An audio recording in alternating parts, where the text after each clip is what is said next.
Hello, hello, hello, hello. Welcome back to 250 FPS Cup. It is week number 2 of the Season 3 finals. And here is your bracket for the week. We have Helldown versus Agent first, then Cypher versus ARSENY, Daz versus Helldown, Kilson Daz, Sparty RAISY, Ash versus RAISY, Fog baksteen, Sparty Fog, Firebot swex, and finally Pavel versus swex. It was some great matches last week, so hopefully we will get some more incredible matches this week. And yeah, without further ado, I hope you enjoyed the first game. Here we go, our first game of the second day. We have Helldown versus Agent. We are on Cure to start off with, and while we wait for this first fight to happen, which I think is going to happen fairly slowly, I will quickly check what the maps are going to be. Cure, then Hectic, then Silence. Helldown has picked Cure, Agent has picked Hectic. So here we go.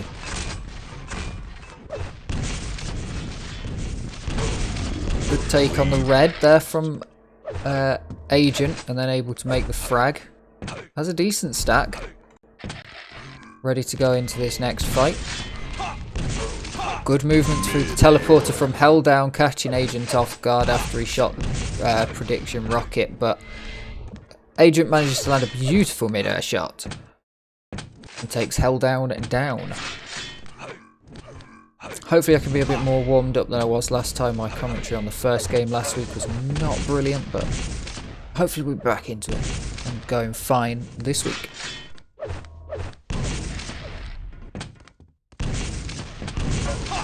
Agent just dancing around these items, really wants to punish Helldown and keep him stuck in one place.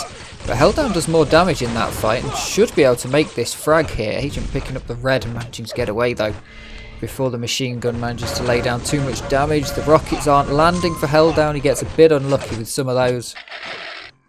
But Agent is going to make another frag and start scooping up more of the items that Helldown will want to come back into this game.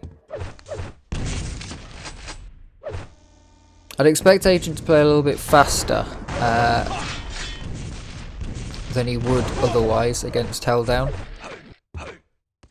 Just keep the pace up and keep the pressure on, because Helldown, if you give him a chance, he can come back into this sort of game. So you certainly don't want to let him get away with too much. Agent doing that fairly well there though. Helldown picking up the mega, but Agent's going to keep the damage on. And just floating around. There's no need to make the frags with this. In fact, in some cases it might be better to leave Helldown with this little amount of health right now, because there's quite a long time between the major items. If Helldown has a tiny amount of health, then the next major items are fairly free for Agent to take, because Helldown can't come in exactly like that. Comes in, doesn't have enough health to actually take the fight, and Agent's going to scoop up all the items on this cycle. Very nicely done. Decent play from Helldown to try and take them, since both Mega and Red were up at the same time, but doesn't quite manage to do it. Always worth a try. The plasma doing a lot of damage here, but Agent's just able to stack up better. That's right now where we're at.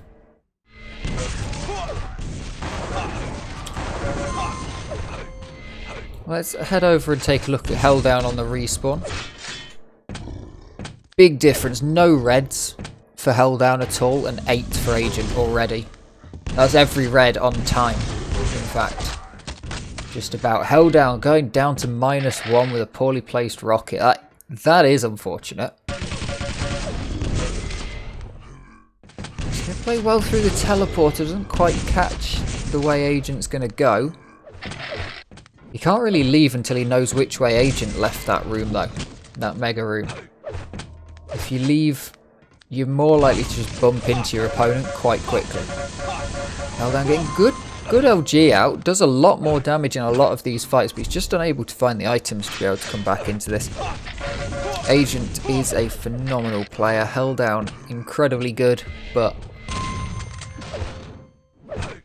it's not looking good right now.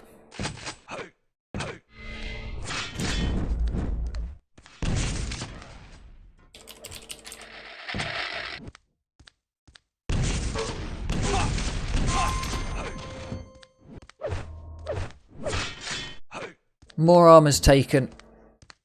Control being held by Agent. We'll see how many armors he can get by the end of the match. Realistically, if you take armors, they're 25 seconds, but if you call it 30 to a minute, 20 armors, that's absolute domination if you manage to get 20 red armors. But Agent might even be able to get more than that the way that he's playing right now.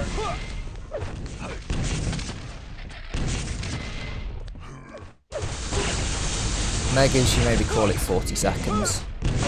Mega. So it gives you a little bit of time to not just purely stand on the items. But it's looking pretty good so far for Agent. Helldown does manage to pick one up. No, we were on Helldown. I think I got slightly confused with an accidental click. Oh no, Helldown has made one frag, yeah. So has picked one up, but was taken down straight after. Agent now farming frags a little bit. Leaving the items up somewhat. But it is a case of holding control. He's not going to let Helldown have anything too much. He's going to have a little bit of fun with a few different weapons maybe. But there we go. 15 to -1. First game's been forfeited. And we float on over to Hectic.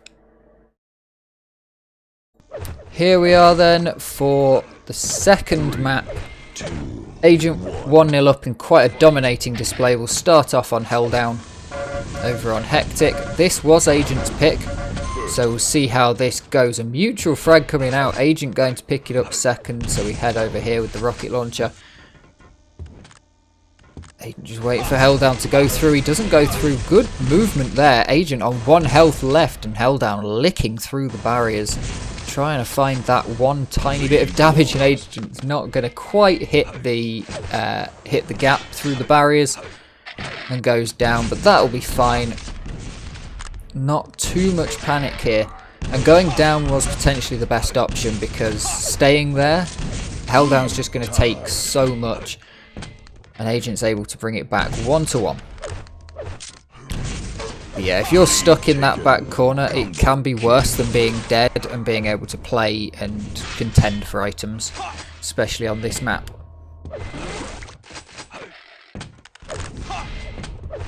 Great shoot up there from Helldown.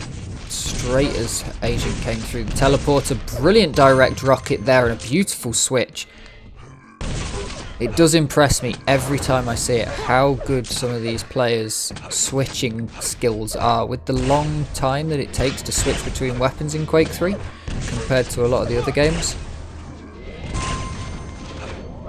It really is knowing your opponent's health and how much damage that you've dealt to them. In this situation, sure, you're going to know Helldown's just respawned, so has 100 health. You've done a rail, so 45-ish health. 125 off the spawn. But in some of these situations, like the one we saw earlier, it's just knowledge. Well traded rails, but a great prediction there from Agent. It was something Cypher said a long time ago. It's not about having the best reaction times in the world, it's about knowing where your opponent is before they actually turn up at that place. And Helldown's able to do it back to Agent. Both of these players very well skilled in the art of predicting their opponents. Only so many places you can be and so fast you can get there. So both players will be able to land quite a few spam rockets in that way. Aiden just hanging around at this yellow. Knows it's got to be coming up soon. Great LG there from Agent. Absolutely pinned it straight onto Helldown to take the fight for the red. And Helldown rushing in a little bit aggressively after that. But potentially that's a case of not knowing quite how much health Agent had. Sometimes when you've done quite a bit of damage in a fight, you think, let's just push in, get the guy. Machine gun will take him down. Beautiful shot there from Helldown. He's not letting this one go as fast as on Cure, but Hectic, as the name implies, wait, it's a long way off that red coming up actually. Hectic, as the name implies, is very fast paced and much harder to take complete control of, especially with the positioning of the Mega. Agent dropping down onto the 25 bubble that keeps him alive. Keeps him in the fight. Now we've heard Helldown take that Mega. Starts cracking off a lot of damage with that rocket launcher. Helldown absolutely burned, but Agent's very low. Decides to peek even with that low health, but Helldown's out the way. Really nice shot there, predicting the spawn. Agent now has control of this map. There was a time for a while he was picking up all the frags, but he didn't really have complete control of the map, you wouldn't say. But now, even with 9 health, he's able to go wherever he wants and take the frags wherever he wants. It's just a dominating control. Helldown's going to grab the yellow and get a frag back on the board. But this one almost certainly going to Agent. We're not halfway through yet, but I wouldn't be surprised if we see another forfeit in the next couple of minutes.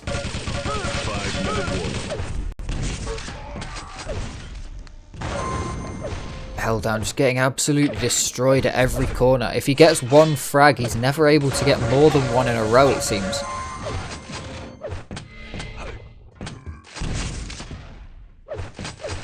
And with a few unfortunate spawns, the lead just grows and grows and grows. Great rocketry there from Agent.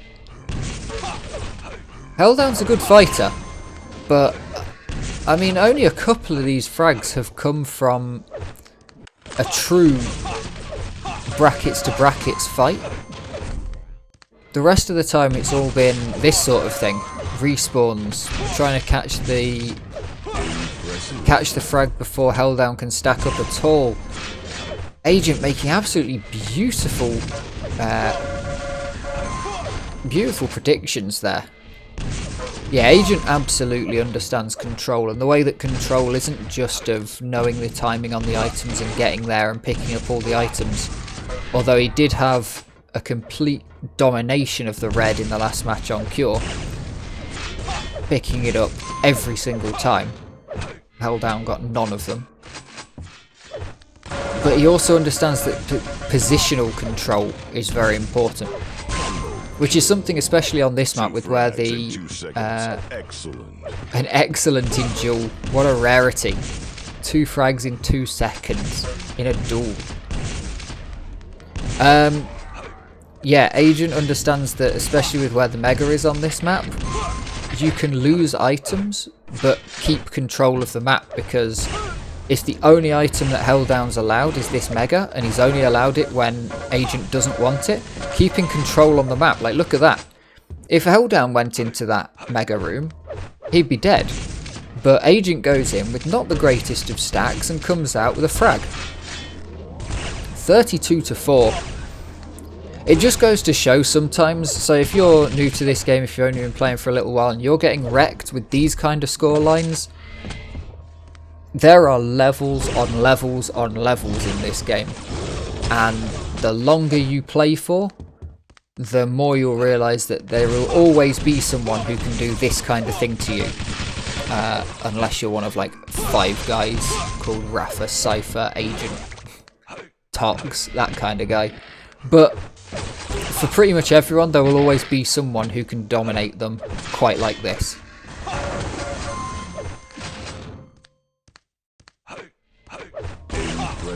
There are people in between held down an agent that agent could put these kind of numbers into on a good day, and there are people below held down that held down can put these numbers into, who would put these numbers into someone who could put these numbers into me, kind of thing. Don't worry about it, keep having fun. Although this is one of those games where I think Helldown will just have to chalk this up to being completely outclassed, because there's not much you can learn from this kind of match. You're going to get dominated, and realistically the scoreline depends on what your opponent wants to do. Does your opponent want to push every single frag like Agent's doing right now, or are they going to play a little bit more defensively and try and stick on the items and something like that? If Agent was playing a little more defensively, we'd probably see a scoreline closer to 20 on the Agent side of things, but Helldown probably wouldn't have got a single frag, because there's been so many times where Agent's just gone in with absolutely nothing.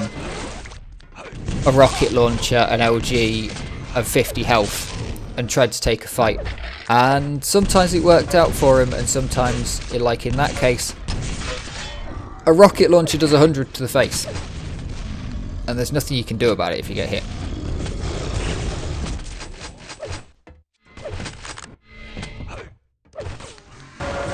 $50 frags in a game of Quake Live. This looks like a game of CPMA in the way of the frag numbers. 30 seconds left on the clock. Please don't be typing forfeit.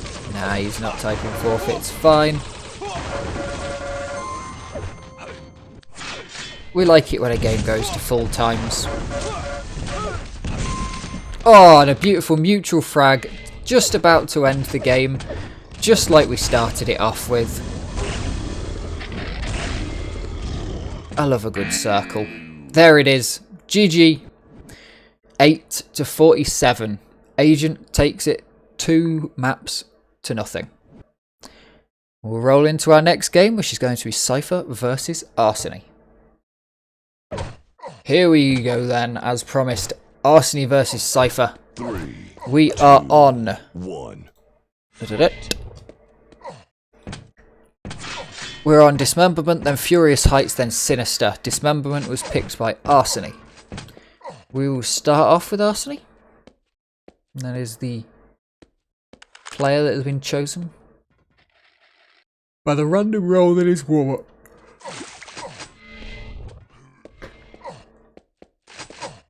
Classic yawning. Swear I don't do it any of the rest of the time, or at least I don't notice that I'm doing it when I'm just like playing games or something.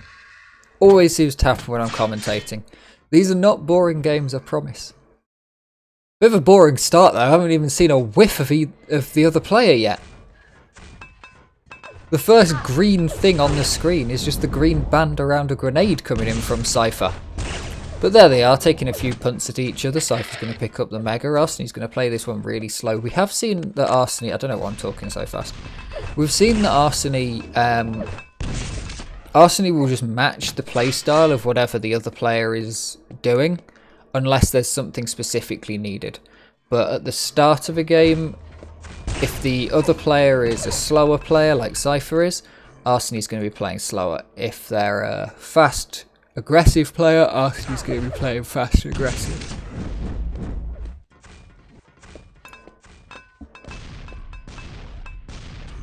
It's quite an interesting tactic, but it does work out well in the end that ARSENY does know and can comfortably play both styles, because if they need to be aggressive to make up a score difference, then they know how to do it.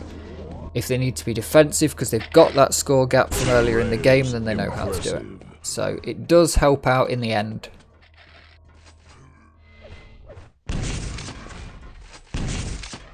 But we're 2 minutes in, and neither player, I was about to say neither player's been below 100 health, but ARSENY is literally below 100 health, but only because of fall damage right now.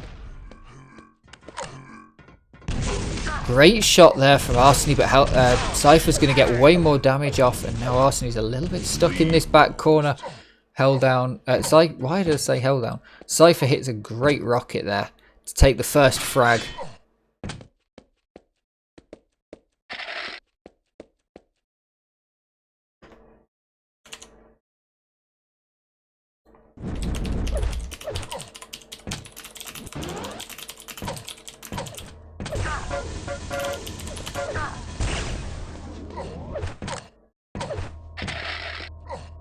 Good defensive here from Cypher. ARSENY has got the better stack, especially with that yellow picked up, but neither player feeling the need to rush in. Cypher will spot that ARSENY's gone down there and does take the red straight away. And Cypher will just wait around, listening for when ARSENY's going to turn up to take the Mega. Picks up the Mega and takes a fair bit of damage from ARSENY's LG there. Cypher without any armour. Not in the greatest of positions. One rail's going to take him down right now. Oh no, he's just stacked up above it. Still not quite got used to how much health the bars at the top are. So when I'm watching those, I haven't quite got it yet.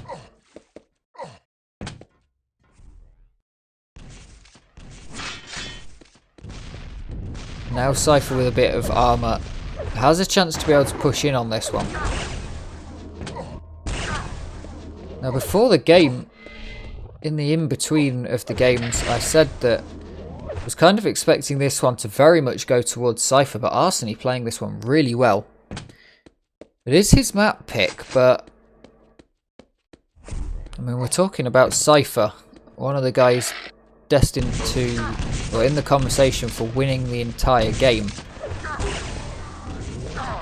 versus ARSENY, who came through the qualifier and struggled to get through the qualifier. Had to really fight for it. Played incredibly well. Great shot there from ARSENY though.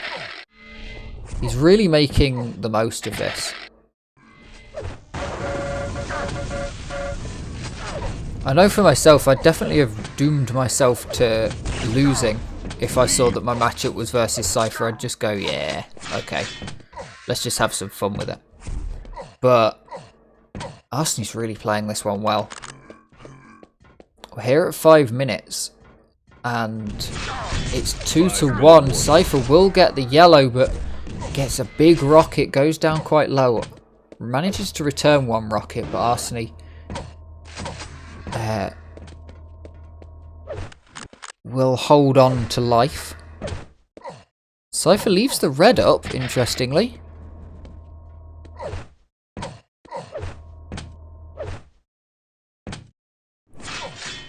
Wants to delay it, I suppose. Had the chance to delay it so that it's not coming up at the same time as the Mega on the next cycle round, so that's quite good. A smart plan. As we see, ARSENY hasn't been able to pick up a single Mega actually. That's very telling right now. The damage difference here. Cypher having done 30 less damage, but having 2 more kills now with a beautiful push on the LG.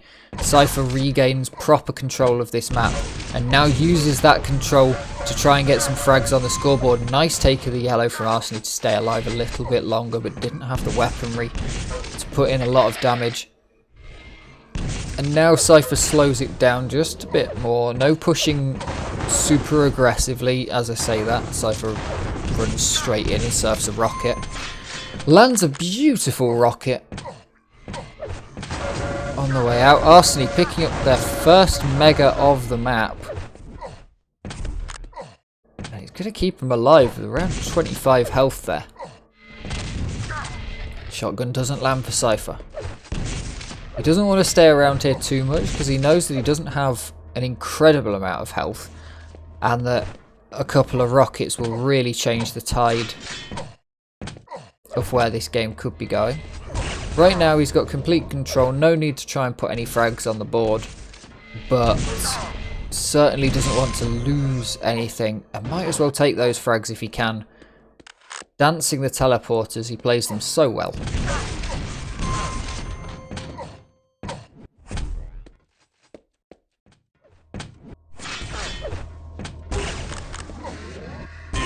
Ooh, beautiful play there. Both players going for the same kind of trick, but because both of them were aiming for the same thing, Cypher just has the slightly better advantage with the high ground. Game forfeited. Map 1. I forgot to change the numbers. That was map 1. Damn it. Well, 9-1. Cypher wins the first map, and I don't have to change it. We are straight into it here for the second map on Furious Heights. We'll start off with Cypher. Took the first map on Dismemberment. And now we are on Cypher's map pick. ARSENY played incredibly well last time. Does get a mega, the first one. So that's better than last map when no megas went to ARSENY until the last minute or so. Where Cypher was using it as bait anyway.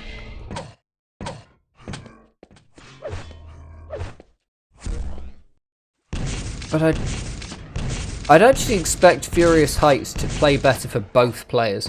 ARSENY's played incredibly well on this map, from what we've seen in the qualifiers and last week. Rails, impressive. But it's a fantastic map for Cypher. It's the map that starts off the Cypher frag movie.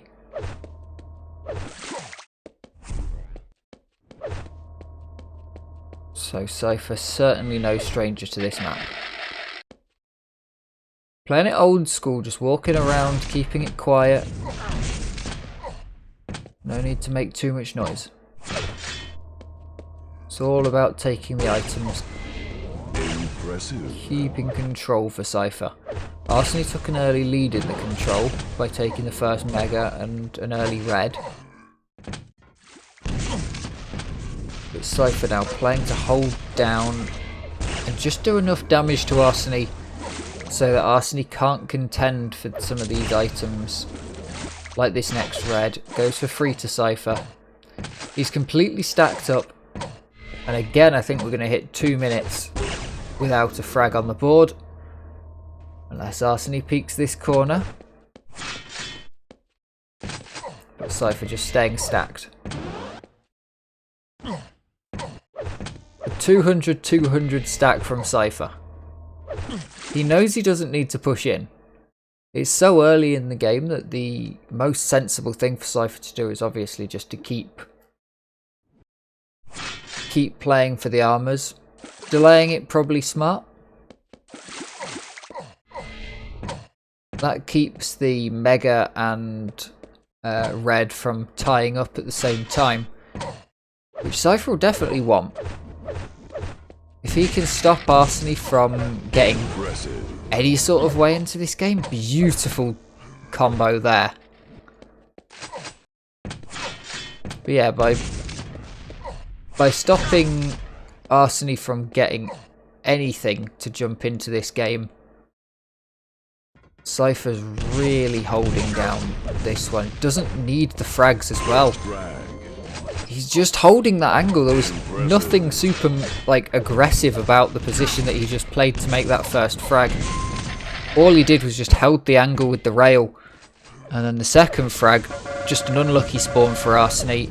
And then a good finisher from Cypher. ARSENY should go down again, but has managed to pick up the mega. So Cypher not completely stacked, but he won't be too unhappy with losing a little bit of stack for 3 frags. Still has control over the mega. I mean, look at the difference there. 2 reds. Oh, ARSENY's picked up 3 reds, 3 megas actually. They will be the early megas of the game. Cypher's delayed mega a couple of times as well, so that helps.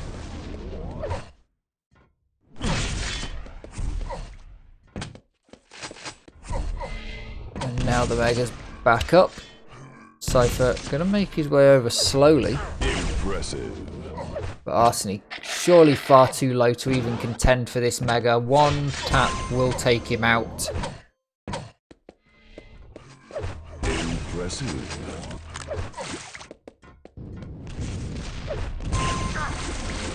Beautiful rails there from Cypher. He's just got a crushing grip on this map and finds there to be no need to be aggressive right now. Finds there only a need to wait for ARSENY to turn up and to trap him and deal damage whenever possible, but Cypher's aim right now has just been absolutely incredible. The rockets never tell the correct story, but look at that rail. It's a shame that it was impressive before he popped it through. They never seem to light up. 5-minute warning.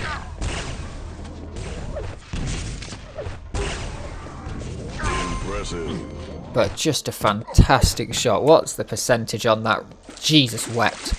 78%, 18 for 23 on the rail here.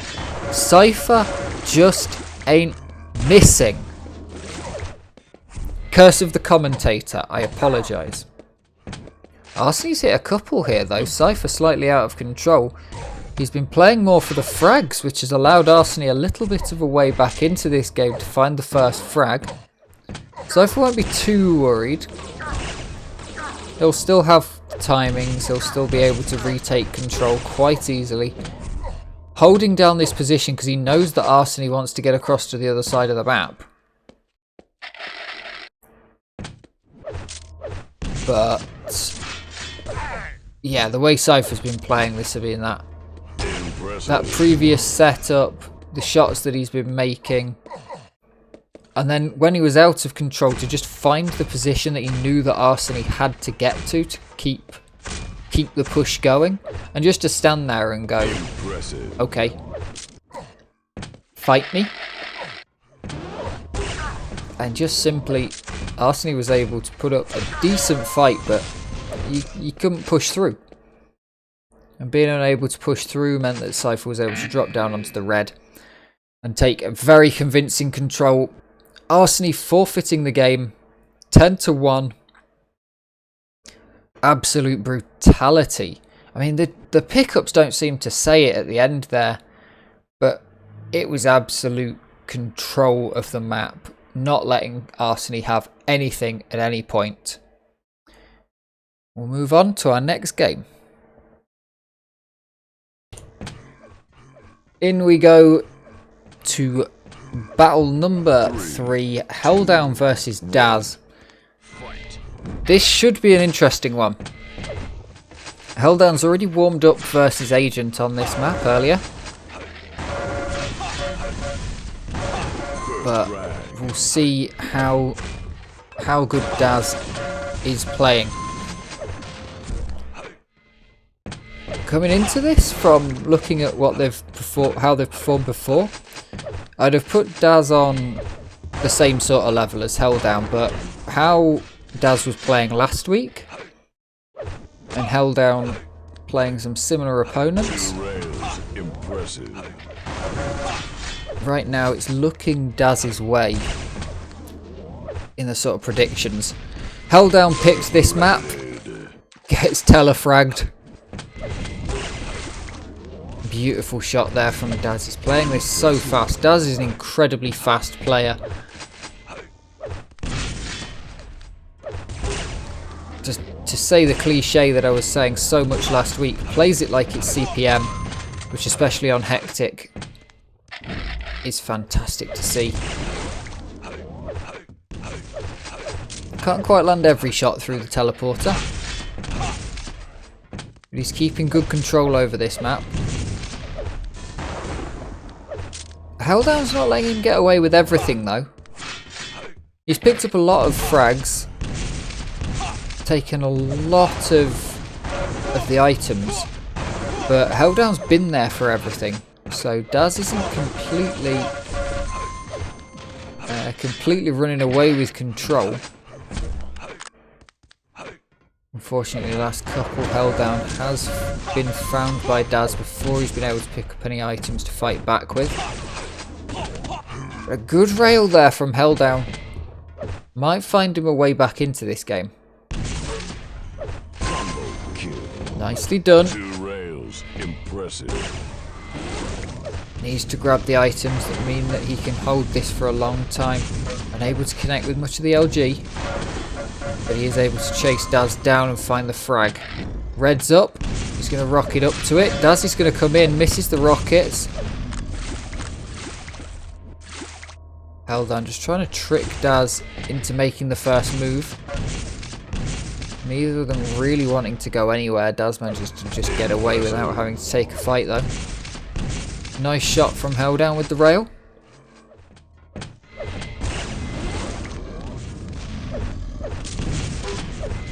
And now Helldown's taking a little bit of control of this map, but he's not able to get very much to pin on the scoreboard.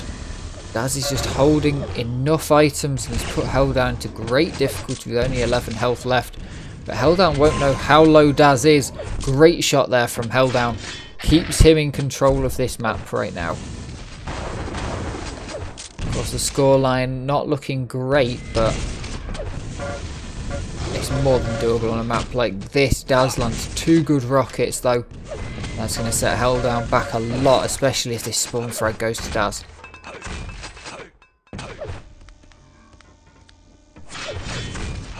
Daz back around in control, taking every item he can find. He needs them. He rocket jumps around the map.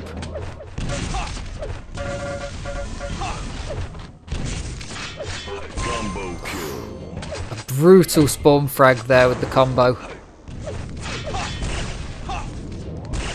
But Helldown's dodging very well up the top there. Nothing he could do on the spawn frag, of course. It's just too instant. It's a pre-fired rocket and a rail before you've found your orientation, but in standard fights, Helldown's either dodging well or trading back. Great rail there from Helldown. Goes down though. Daz low. But he's going to pick up this red. That's going to keep him a little bit better. And Helldown just tries to get away. Daz feigns leaving the fight, but doesn't quite actually leave the fight. And Helldown gets tricked by it. Daz on 4 health right now though. Beautiful flick rail. Helldown now heavily out of control of this map. He had good positioning and good items for a little while, but it's rolling back quickly.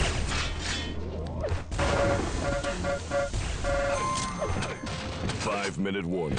Daz's LG is incredible. What are we looking at here? We are looking at 30%, 33% LG, 43% rail. I mean, it's nothing on Cypher from last game, but it's pretty good, especially on Hectic, a map where spamming out rails and spamming out LG are especially common. Helldown manages to get 1 frag though, as Daz is just unable to pick up any health in between fights.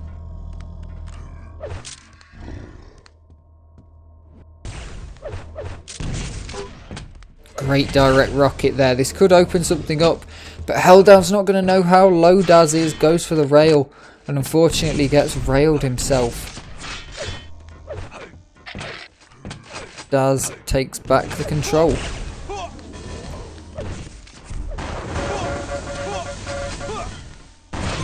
Great LG there from Daz.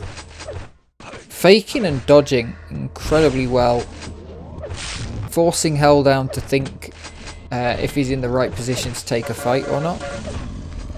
But also forcing Helldown to make the mistake of trying to run away. And then Daz actually turns around and makes the fight. Helldown playing a bit on Daz's own method there through the teleporter.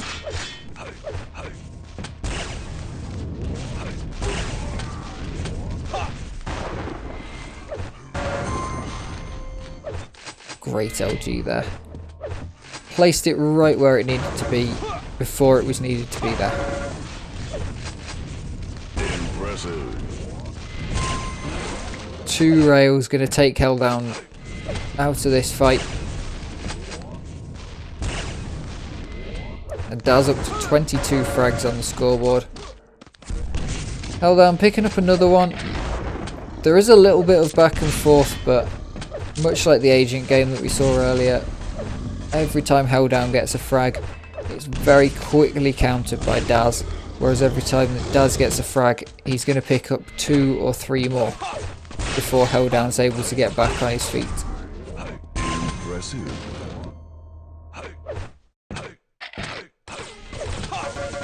It's definitely not just knowledge of spawn points, because we've seen Helldown be able to know where spawn points are and at least do damage and kind of play around them rather than, if not make an actual frag straight off the back of a spawn point. But Daz is just able to make these fantastic conversion frags. Impressive.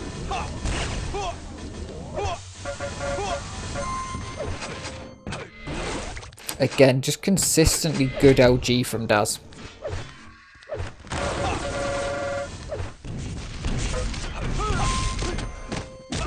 Nice mutual frag. Seem to be seeing that quite a lot on this map. Daz just tracking there, the perfect way that you should be shooting rail. Tracking Helldown for a few seconds, or at least what felt like it, and then deciding to flick off of him, around the world, back onto him, and then take the shot. 7-30 the final scoreline on Hectic though. Daz takes map 1 rather convincingly. And we head off to Daz's actual pick, which is Silence. 3. Map number 2 then, I have updated the scoreboard. Helldown versus Daz. Silence is Daz's pick. So we will see how fast he's able to get off. Helldown's played this map well before, as shown by how quick he's able to get the first frag. And Helldown will be looking for at least something to build his confidence, if not an actual map win.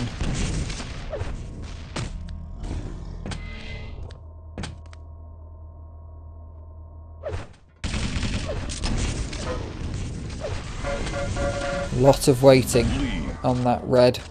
Daz is going to be the one to get it eventually.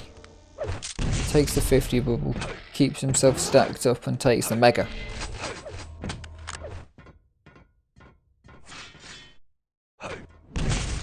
Daz just listening for when items are getting taken. Beautiful shooting there from Daz. Just keeping Helldown so low that Helldown is unable to rocket jump in or kind of take any fights. There, Helldown didn't want to go and try and push for the red because he would have just gone straight down. As soon as Daz had the jump, he would have been in. Helldown probably wouldn't have got the red and would have gone down. So the better option was to try and be surprising. Unfortunately, Daz realised that the best option was to try and be surprising and decided that that is the option that Helldown would take. Beautiful rocket through that teleporter though. Helldown unfortunately not being surprising enough.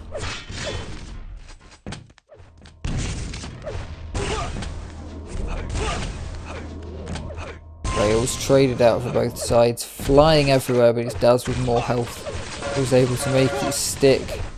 Does a lot of damage, but he takes quite a bit too because Helldown's just consistent with that machine gun. But here in the bounce pad, Daz decides to nip out and take a punt at whatever's flying across it. Just so happens to be Helldown at that exact moment.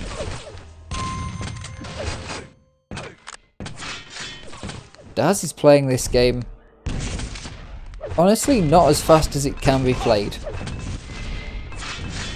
Like, this is a fast fragging game, but we've seen it go left and right and back and forwards all the way. 5 impressive at 2.5 minutes, that's really good time.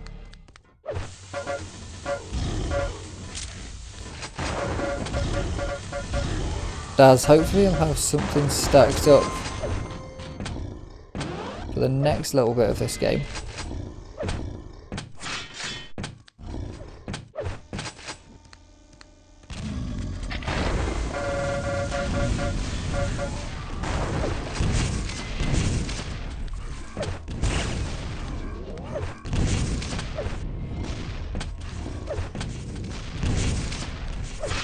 rockets flying all in from Helldown.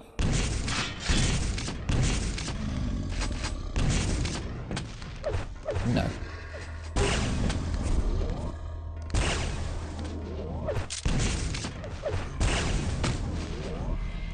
Red, very well taken by Daz there.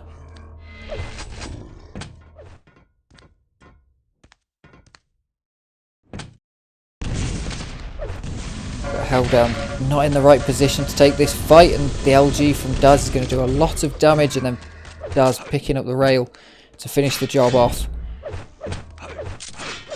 And he'll be looking to retake complete control of this map, because the only thing that he didn't have control of just before that frag was where Helldown was. But now with Helldown having to respawn and start with no weapons, no armour, Daz is going to have a much better control and ability to track where Helldown's going. The mutual frag though going to reset things a little bit. And Helldown's going to get a pretty good version of the respawn.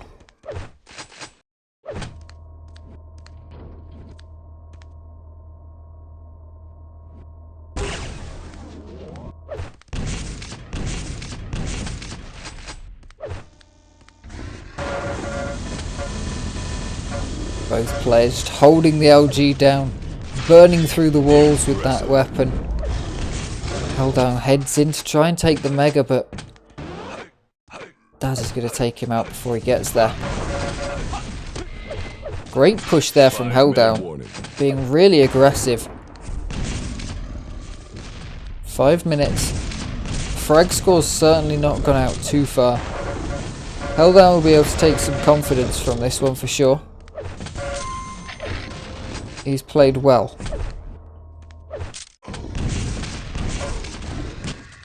Couple of mistakes been made and a whole lot of Daz just playing really well. Another mutual frag. They seem to love this mutual fragness. Definitely benefits Daz though, resetting both players, meaning that Daz is able to restart, you know, restart the rolling of the items and all of that. But Helldown's going to take advantage of it. Gets the Mega and a frag, of course. Far from over here in this game. Helldown wants it to slow down a little bit. No weapons or anything up. And he's going to find a self-frag at least on Daz. He's getting a bit low. Drops down, plays it very well for that 50 bubble. And then beautifully for the yellow. Great rocket there and a good switch to the shotgun to win the fight for the Mega, and Helldown's brought himself back into this game.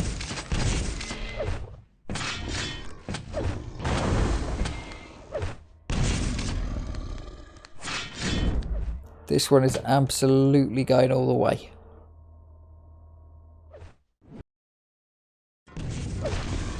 Daz is around and Helldown knows it, and he's going to find it. And Daz is going to tie it up for himself.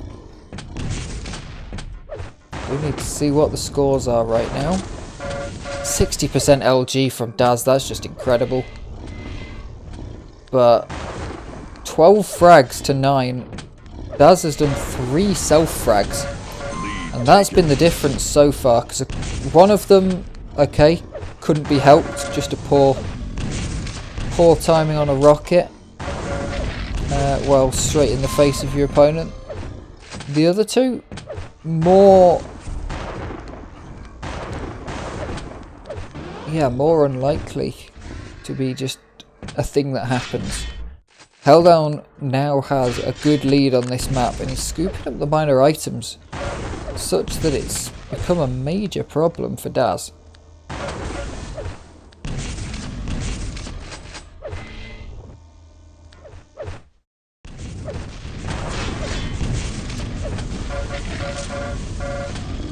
Great LG from both of them. Daz is going to hit the rail. He's not got much, but he's making it work. Still has timing on all these items, which is quite impressive.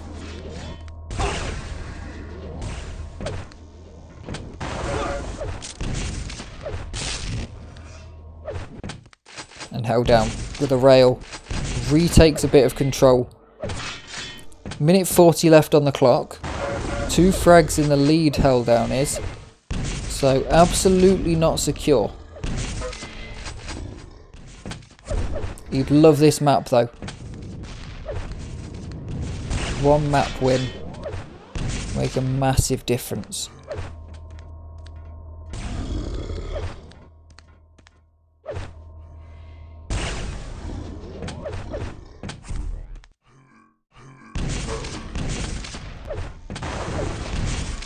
Good damage coming out from both players, but Helldown's playing is really defensive towards the end. I would have expected him to try and push in a little bit more. But with 1 minute left, Helldown quite low. He's definitely in the right to play the defensive plays right now. He's been playing for all the right items at the right times. Daz has a lot more health, and Helldown misses the timing on the move through the teleporter. Daz really trying to chase down Helldown now. Helldown just running away. It's tied up with 25 seconds left on the clock. Helldown gets a poor spawn. That's going to be unfortunate for him. He tries his best with the machine gun, but he's going to go down. With 15 seconds left on the clock, Daz is so low. Helldown has a chance to find him, but if this next rail hits, he's going to tie it up. He's going to take the Mega, and I think he's going to try and not take a fight from Daz. In the last seconds, Helldown is going to go down to Daz in the last seconds. It was worth a try. I don't think Helldown wanted the overtime, but great games from both of these two. And it goes 2-0 to Daz, but Helldown really made it go close on that final map. And we'll roll over to the next game, which is going to be Kilson versus Daz. 3. But here we are, Kilson versus Daz. We start off on Furious Heights. Daz has just played an incredibly good game against Helldown. And now to play versus Kilson. This one's Daz's pick. So he'll be looking to get off on the right side. We see instantly the way that he wants to play has changed compared to when he was playing Helldown. Playing versus Helldown, Daz was instantly aggressive right at the start of the game. But versus Kilson, much less want to do that. He knows that Kilson will just punish. Whereas Helldown more likely to take the fight against him and kind of have a bit more back and forth, whereas Kilson will want to just punish it.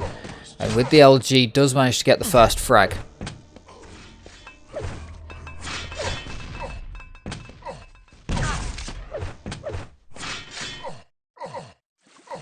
Kilson now looking to be going into a bit of item control mode.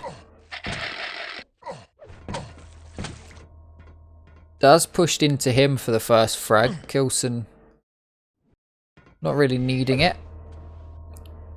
Sees Daz take that Mega, I think. Might not have the exact timing on it, but should have something pretty close. But Daz is getting away a little bit with some good control of this map. He's picked up some items. And Daz will be wanting a fight right now. Kilson going to back out. Daz with the red. And should have enough time to get across and control. He'll be holding this down. Good rockets there from Kilson. Stops Daz from attacking while Kilson drops across to get the Mega. And great movement around the map here from Kilson. And he's managed to get himself in a good position to take this red. Will Daz be there to defend it? He's just a little bit too late to take the frag. Or to take a shot rather, not a whole frag. Unlikely with the way Kilson's stacked up.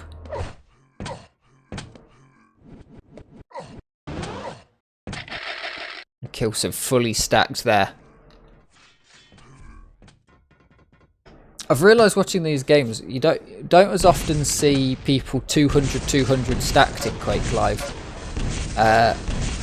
because a lot of the maps don't have mixed armor and health bubbles, whereas that's quite a common thing in especially Xenotic maps, that you'd have one 5 health and one armor shard alternating instead of a stack of armors and a stack of healths. Just interesting to never see the exact 200. And obviously in things like Quake Live, CPMA, you see it quite a lot because the armor doesn't wear down.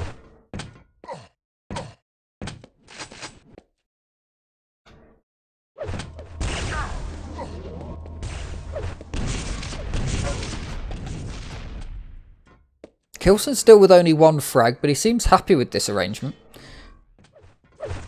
Mega's up, but Dazzy's down at the red, and Kilson's going to hold out the Mega room. Daz will probably be pretty happy to take that red, and Kilson not too upset about him having it. He's going to push in, and Daz goes very low, and a beautiful switch to the shotgun for Kilson to take the 2nd frag of the game. Going to be holding around for a while to take this red. Daz is going to push in, but it's going to be in vain, and for another frag to go to Kilson.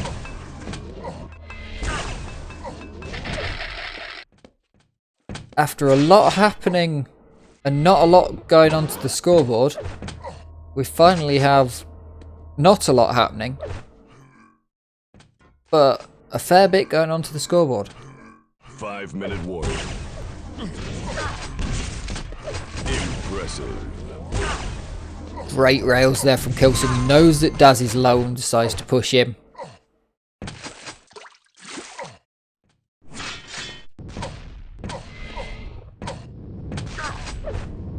Kilson will now go for whatever item that Daz has decided to go for, I think.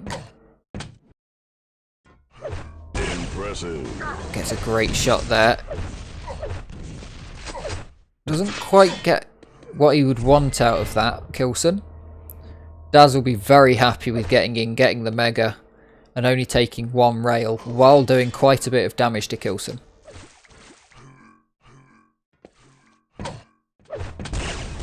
But Kilson won't be worried too much right now. Daz, on the other hand, will be wanting to get a good entry damage. He's got enough stack, for the most part, to take a fight to Kilson. Okay, not now. Did not notice that the Mega was coming up immediately then. One of those moments where 35 seconds feels like 10. Great direct rocket straight into a rail. And Kilson takes the red and goes off in search of Daz. He wants to make this frag. He knows Daz is low. He doesn't want to let Daz have anything, because the Mega's coming up in just a second. Daz is getting some great shots off. Kilson unable to quite connect with the final shot. Yeah, Kilson's mouse acceleration is incredibly high. Great shot there from Kilson.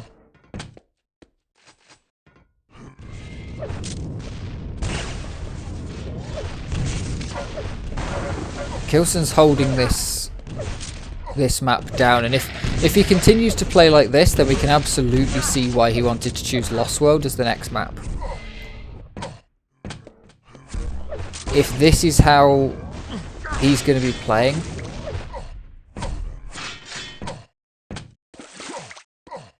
because it was interesting watching Kilson, because I watched a couple of his videos that he put out, the Going Back in Time series.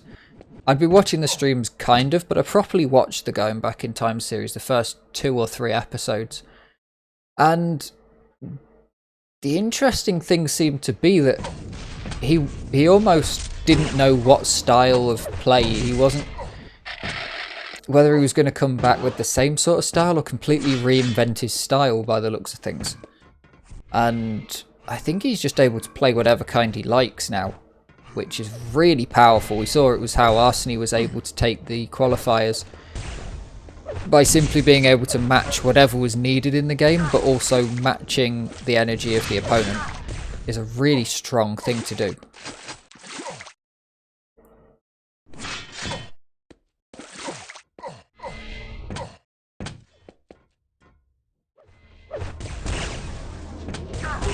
Rails traded.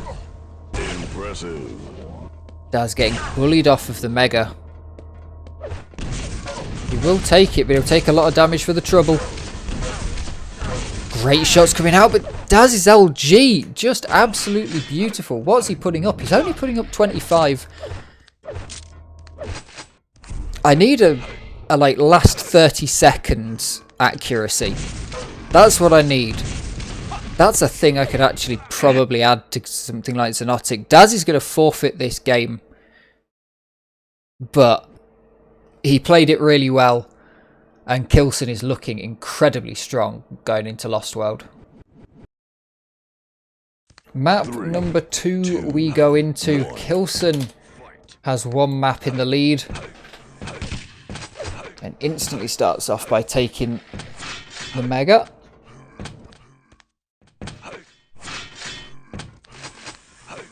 Starting off on Daz, because I think he's going to play this start very fast. He's definitely moving very fast. But I think as soon as he figures out where Kilson is and what Kilson's going to want to start off with, he'll be pushing in and trying to play quite aggressively right at the beginning. Kilson's managed to delay that push until after the first set of items are back up, so now there's a chance to go for it.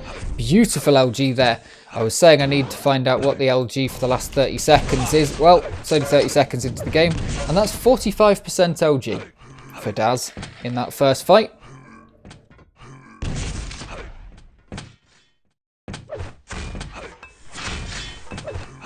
So absolutely beautiful, especially since they're right at the end of the length that LG can hit. So I'd expect some of that might even be just Kilson moving backwards, going out of range. Another long range LG fight. Beautiful shot from Kilson as soon as he spots Daz making his way back. Good play there from Daz to pick up. Using the plasma really nicely on this map. It can be a very powerful weapon on maps with quite predictable corridors. But Kilson going to pick up the next frag.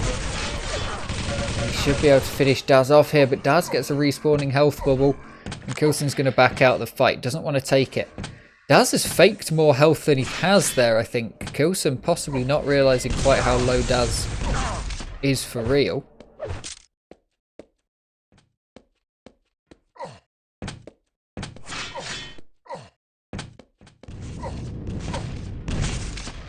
And now Daz is taking prime position to be able to take this Mega. But he will get a bit boxed in. Good shot there from Kilson. Daz taking some great stack, but he's boxed in, and a great drop down there from Kilson. Absolutely brilliant play. We said in the last game it could be difficult if Kilson's going to play with the control that he did on the last map. It'll be difficult to get anywhere on Lost World, but Daz has actually had the better control overall right now. Kilson's been the one on the back foot, but he's been playing so beautifully with his movement and with his positional play that Daz has taken, so much more damage. Most of it coming, I think, before Daz has realised he's in a fight, in a way. Just a lot more damage coming out from Kilson.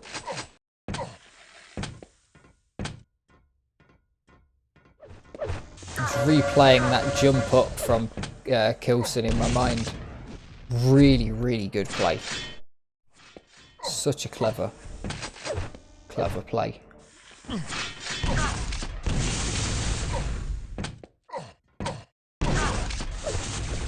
He's being aggressive now. But also aggressively controlling all the items. He hasn't done much damage to Daz, but there's nothing for Daz to take. He'll know he's knocked Daz off the back of that platform and can go sneak around. Daz takes the red, but Kilson probably not too worried about that. There is the other yellow up. Great direct rocket that does quite a lot to Kilson. He's going to get the LG. Daz is going to go low. Great play there from Kilson. He decides he doesn't want to push in any more aggressively. But he's going to find Daz on the way back round. Very smart play there from Kilson. Could have pushed in, but there was always the chance to just get absolutely nailed by a rocket. Much better in the position Kilson's in to make sure that he continues to have good control. Well, that was a brutal crash. Jesus Christ. Didn't see that on the live yesterday. Matthias Skelmoser went straight into a bit of road furniture, a road sign, and did a front flip over the handlebars, bikes up over people's heads. 5-minute warning. Tour de France will end in a couple of weeks, and I won't be talking about it while commentating, but you know, until then, you're going to get a dual commentary of Quake and the Tour.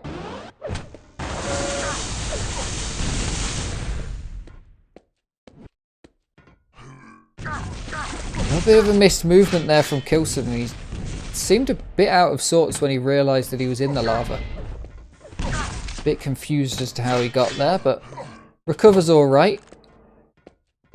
Movement not quite going how he'd like it to. Perfect timing on that yellow though. So it's not completely knocked him out of sorts. And this is that control we were talking about in the last game. Absolutely dominating, but great rockets there from Daz, and Daz is going to be able to get Kilson down before Kilson's frag comes out.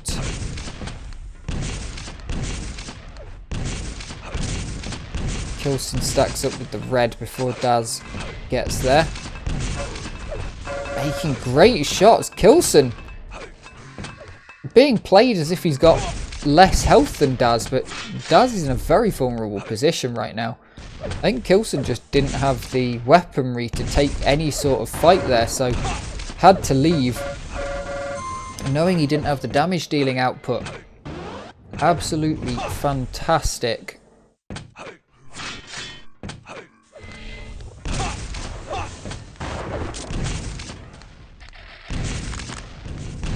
Jesus Christ, that is a huge crash.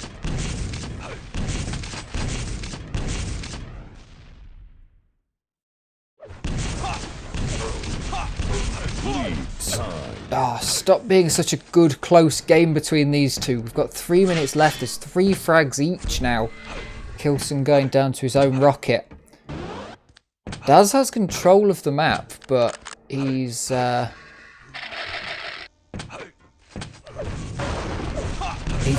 have to get past Kilson's rockets.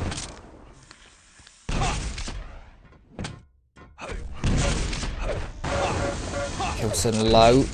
Daz decides to not fight in. Smart move there. Playing like Kilson did earlier. Fakes a rocket jump. And Kilson decides to push in, and a beautiful shot there from Daz to take the lead of this game.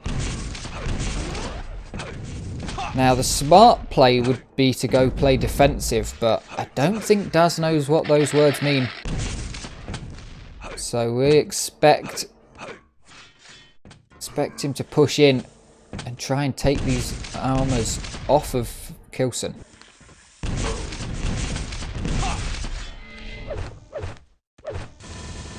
Great rockets from both. Absolutely brilliant prediction there from Daz, and he hits pretty much everything. Of course you're going to. Kilson really not expecting to come through that teleporter and find an LG beam at the other end of it. So moving in a straight line, coming out of a teleporter, you're already a little bit disoriented, and just unable to get moving again. Great rockets there from Daz. Absolutely brilliantly played. Daz has played this comeback to perfection. But it really started with Kilson just letting Daz take a few extra armors and Daz not letting Kilson get much of a lead.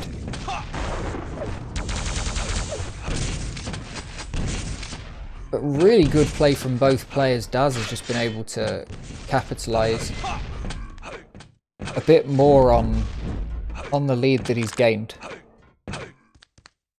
This one almost certainly going to Daz to tie them up one map each. And that will send us over to our third map. Not a sight we've seen so far in the... Is this a group stage?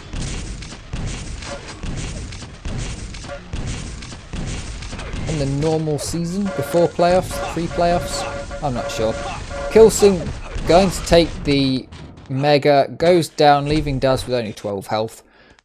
But it doesn't matter at the end of this. I think Kilson's done more frags to himself now than he's nearly than he's done to Daz. Time limit gets hit. GG's come out. 6-2. Daz is going to take the second map. And we are off to Battleforged. Be a very, very interesting mix of the last two maps that we've just seen. 1-1. Kilson versus Daz. 3, 2, 1. And we're on Battleforged. We've seen them play on Furious Heights. We've seen them play on Lost World. And this is definitely a great map. A map that's got a great mix of both of the elements of Lost World and Furious Heights. A trapping, low down major item. The Mega in this case. Rather than the rockets on the... sorry, not the rockets, the red on Lost World. But also a map that you can play very fast and move around the entire map. Playing in different rooms and controlling and holding down rooms. Like Furious Heights. Daz picking up an early first frag though. He'll be very happy with this pick. Great rockets coming out here. Kilson wasn't able to land the rockets when it counted in the last map.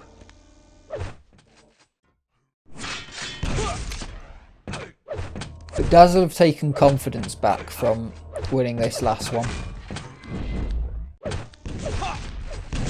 Good shot there from Kilson.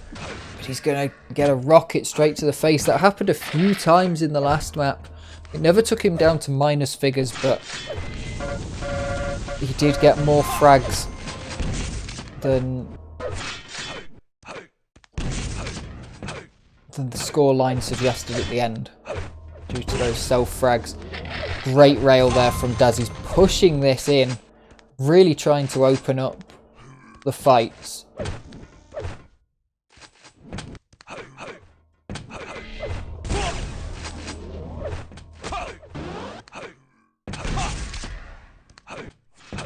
Rocket jumping up from Daz is quite aggressive for this point of the game. And it definitely doesn't pay off for him as Kilson hits a couple of good shots. It did look like he didn't have the health. He'd certainly want some armour before rocket jumping up.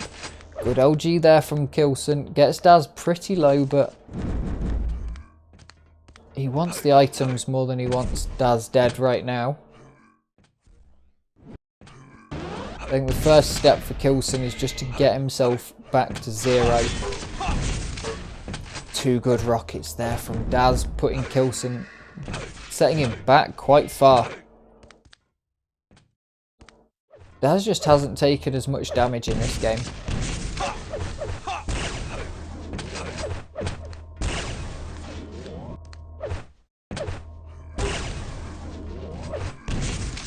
Daz playing the rails really aggressively.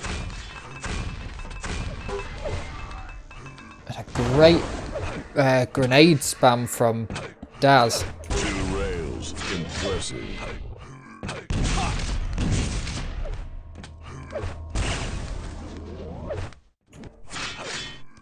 So many more items going his way though at the minute. Kilson just hasn't been able to get in. And really, Daz is playing this really well. There have been a couple of times where he's left Kilson and not pushed and been aggressive, and it's always been around the item timings. And that just means that Kilson can't even go and fight for the item. Because when you pick up an item, it's very predictable where you're going to be. Just like that, Daz knows exactly where Kilson's going to go to. He's looking at the item, ready to shoot a rocket straight on in front of it as soon as Kilson pops into his screen. And so Kilson does get that red, but gets away with none of it after the little skirmish. Daz is absolutely holding the control of this map right now though. He's playing with great speed.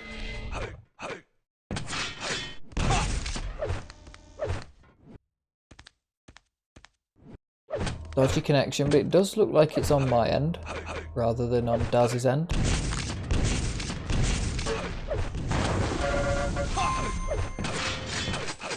Good LG from Daz. Kilson doing a good bit of damage with the machine gun off the spawn, but unfortunately Kilson going down again. When did he self-frag? I didn't notice that one. Wasn't checking the top score. 5-minute warning. Kilson only surviving by picking up that red.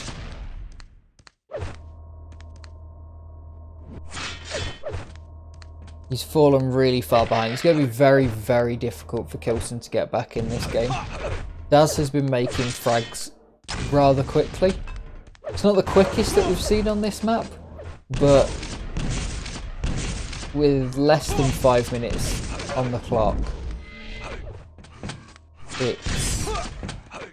it's not looking great for an overtime or a comeback for Kilson.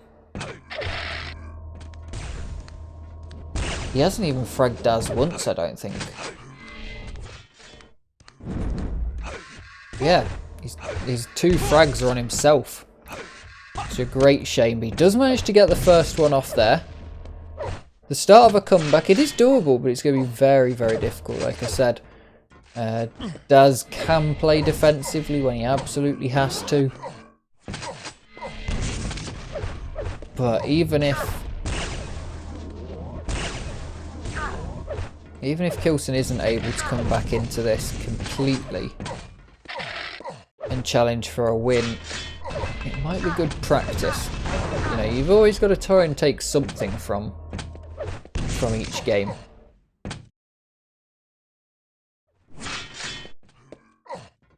But it can be difficult sometimes, and you certainly don't want to feel like you've got to go and play specific angles just to practice them when you're in the middle of a tournament match. Great rockets there from Kilson. He's bouncing Daz all over the place. Daz doesn't know where to go. Gets the mega, and Kilson's going to drop out. Decides it's better to go and get the red than to try and take the fight.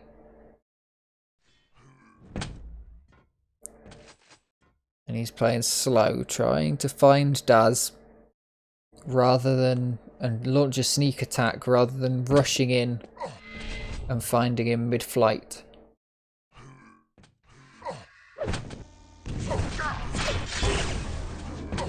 Impressive. Good rails there from Kilson. Lands a nice rocket. That rocket jump up is going to be good position. Just on scopes at the wrong time. Can't find the rocket onto Daz. But he does finally bring himself back up to 0 on the board.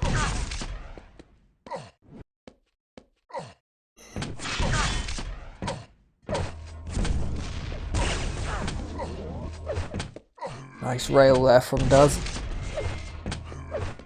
He's pushing to keep Kilson keep Kilson low.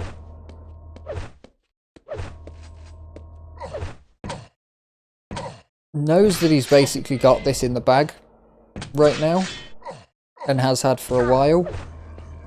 But he only has to play the long angles, get a little bit of damage in, kind of push and hurt Kilson like this, playing through the teleporter, and now Daz is just going to get away.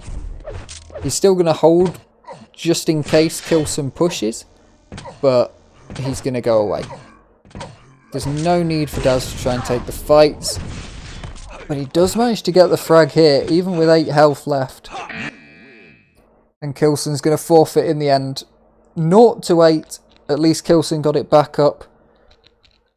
He just couldn't get started on the map, and by the time that he did, it was too late. GG on that one.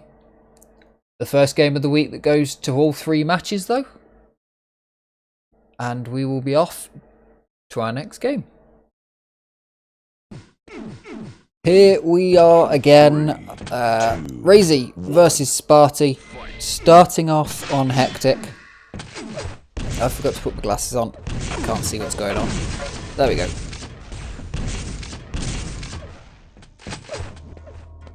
This one of the highlight matches of the day for sure.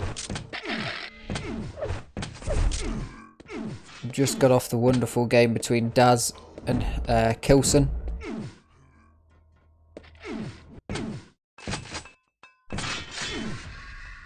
I've seen a few games today already on this map, but this is the slowest start we've seen for sure in this entire tournament on Hectic.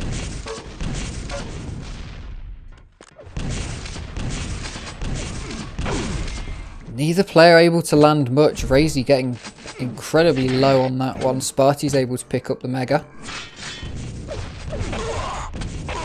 Good prediction there from Sparty. RAISY unable to land anything, being on the lower end of it. And Sparty makes a beautiful frag with the shotgun. Stays swapped out to it as well for a little bit. Deciding to play it. It can do a lot of damage, the shotgun in Quake 3. Nerfed in pretty much every balance patch.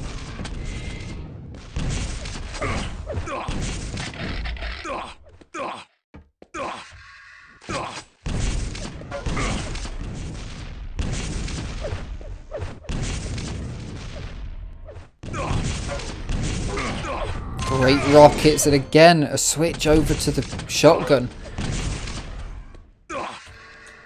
Sparty's been hitting the shots with it. I've muted that, that's a mistake. 36% accuracy, that's really good for a shotgun. But RAISY's going to fight his way in by pushing in on the Mega and finding the first frag of his game. There's not a lot hanging around, and Sparty's going to play over for the red, but gets absolutely pinned in the air by RAISY, just surviving as well.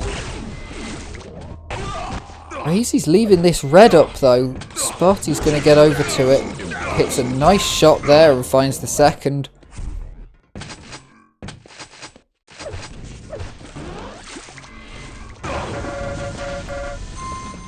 Great LG there from Sparty, hearing RAISY come through the teleporter and then just turning it round and dealing the damage that needed to be dealt.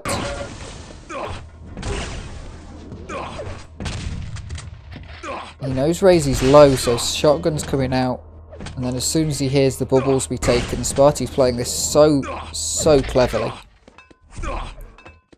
We've sort of got to be Sparty supporters on this stream since he's been in the stream watching before this game. Impressive. But I'm definitely a fan of the close fights. Sparty's been hitting a lot. RAISY's been hitting incredibly, but has missed a few where it's counted. And Sparty's been making him miss in a couple of places. I mean, one of the first fights in the game that was in the yellow room that we're in now, where Sparty was on top of RAISY. RAISY couldn't hit anything because Sparty, there was nothing to shoot at because the ceiling doesn't exist, so there's nothing to splash. and Sparty just stayed on top, shooting down, taking the high ground. RAISY unable to really push in. 500 extra damage is going to do quite a bit for you though.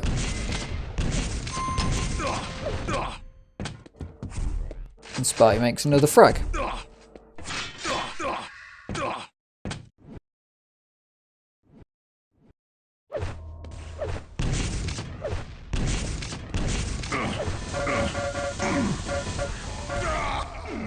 Great play there from RAISY. Sparty didn't seem to expect RAISY to be fighting straight after the respawn, but RAISY doesn't have the health to be able to fight after Sparty's respawn either. And Sparty's going to make some good plays, doesn't quite get the flick all the way around, needs to tune those Excel settings.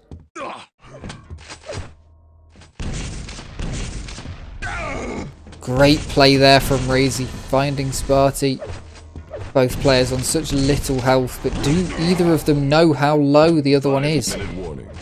Didn't look like it, but RAISY had the correct weapon to deal with that problem. But he still doesn't have much health. Sparty turning up extra early for this mega, and RAISY's going to punish that. Finds the frag, gets through. He must know that Sparty didn't take the mega.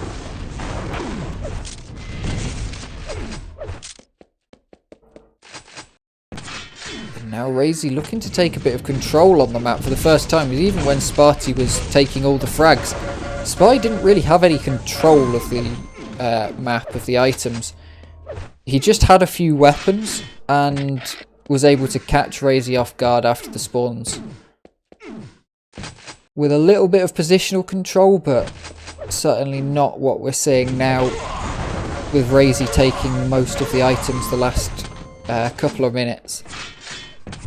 RAISY now looking super low, goes through, very nicely played around that, doesn't take too much damage out of the teleporter and is able to pick up the frag. 6 minutes in, the score difference is only 2, and RAISY's looking to make it 1.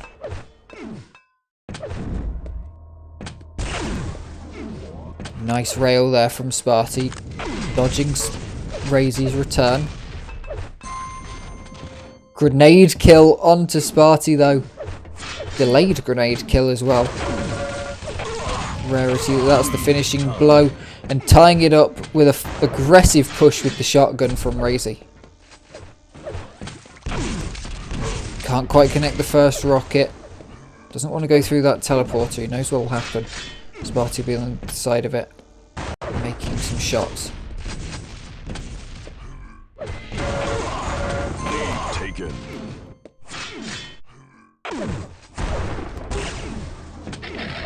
Good rail there.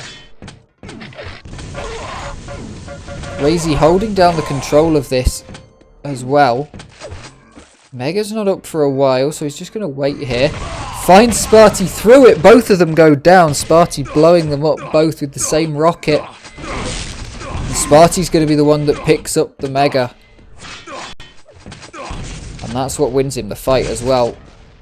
He's not out of this game yet, but I wouldn't be surprised if RAISY still is able to just regain control because it was a mutual frag. Sparty won't be too annoyed by a mutual frag, but RAISY will probably be quite happy that if he was going to go down, that Sparty went down as well at the same time, so that neither of them are on the back foot. And RAISY probably on the front foot really, because Sparty has to make the plays. Not quite yet, we've still got 2 minutes left. It's such a fast game that it's not worth losing for one frag. For, you know, going for the chance at one frag and missing it would be really bad. Great rocket there from Sparty. Gonna really even things up, but neither player can land their rails. Tiny bit of damage comes out and RAISY goes down. Sparty's gonna take the red. RAISY just didn't have the health to be able to drop on. Didn't know whether Sparty was looking at it with any sort of weapon. And a great swap there to the shotgun, predicting the health. Sparty's been playing that incredibly well.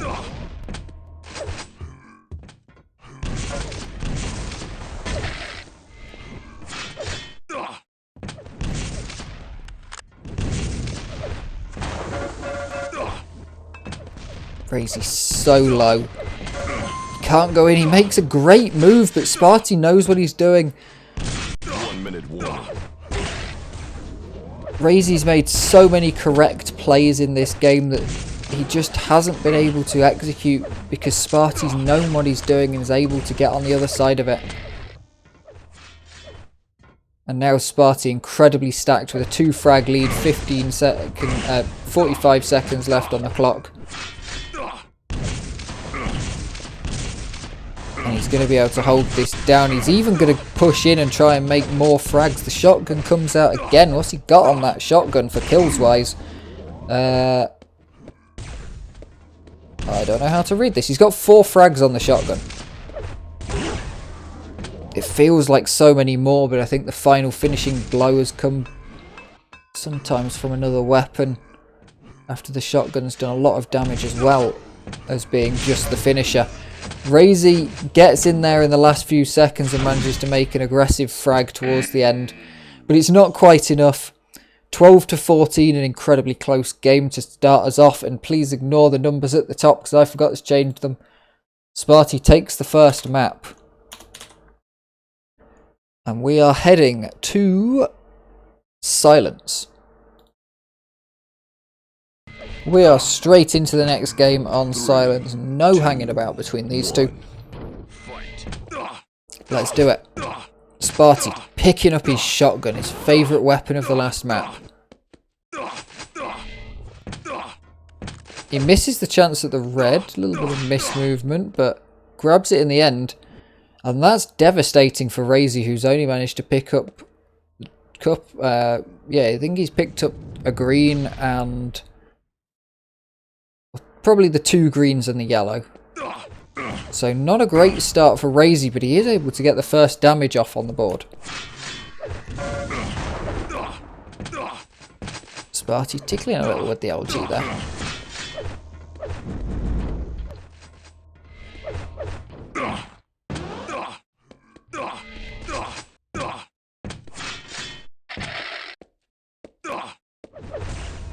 Sparty's holding down great control right now.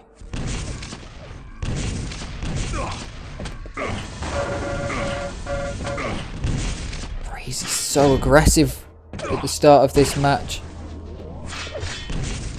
We've seen before for certain that this map, getting 1 frag can mean getting 2 or 3 right off the respawn, so RAISY being incredibly aggressive. There's definitely something to it. And this is Sparty's pick as well. RAISY picked Hectic. So for that to go the other way, RAISY's going to really want to take this one.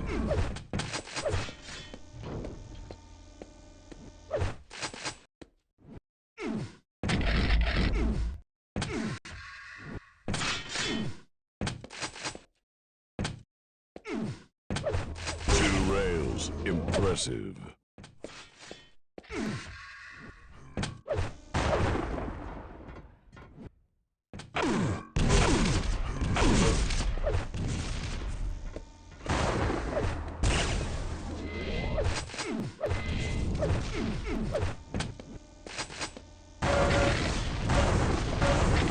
Sparty's able to pick up all the items, but RAISY's been there to deal the damage. And now that red's looking like it probably wasn't worth taking for Sparty, as he goes down again. Again, we see these two slowing down a traditionally very fast starting map. RAISY wanted it to be aggressive, but the frags didn't come. He's made a brilliant move there with the LG. Some great damage on that. 66% rail, but not many shot out. Both players with that, in fact. 50% LG from Sparty is absolutely magical. But RAISY's been spamming it at walls.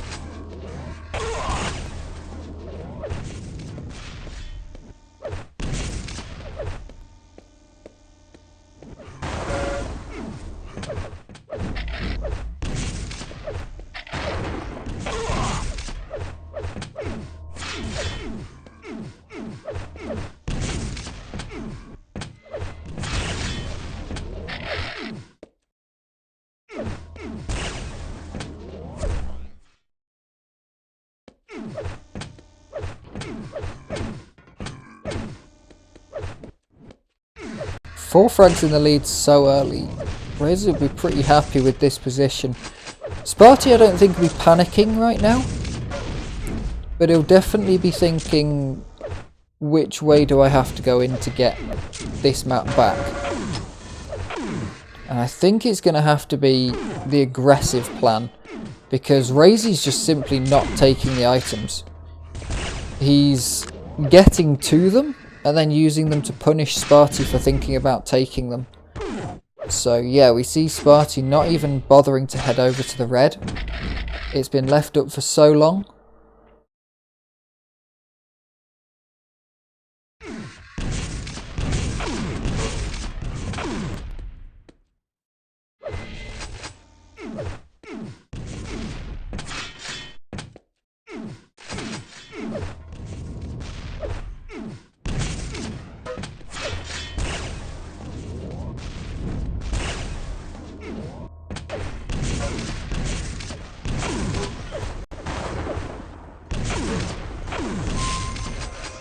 Great rocket there from RAISY.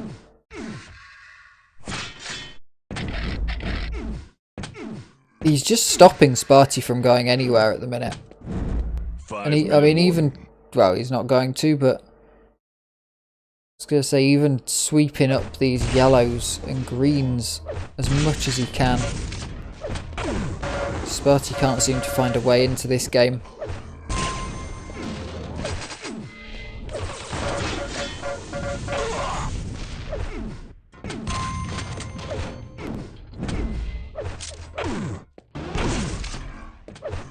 Certainly does look more on the pick bans that RAISY would favour this map. Sparty potentially playing this one for some practice against RAISY.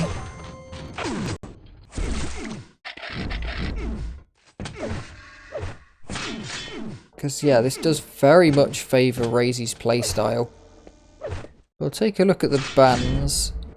I think just Sparty's favourite maps got banned out so quickly that he didn't have a chance. From most of the games I've seen, RAISY's banning style is just ban the ones I don't like very fast. And then he doesn't really have picks against other people.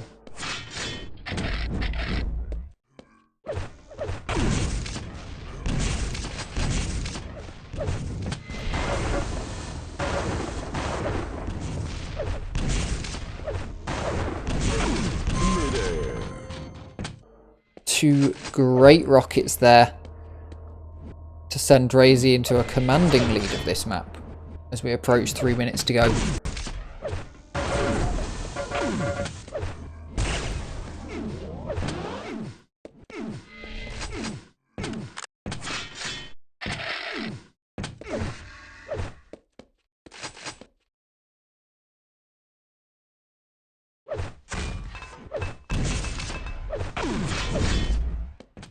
RAISY's still hunting down frags.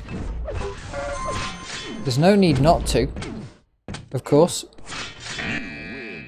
But there we are. Sparty's going to forfeit this one, and we're going to head over to Furious Heights for the decider. Here we go into the final map of RAISY versus Sparty on Furious Heights. Both players taking each other's map picks so far.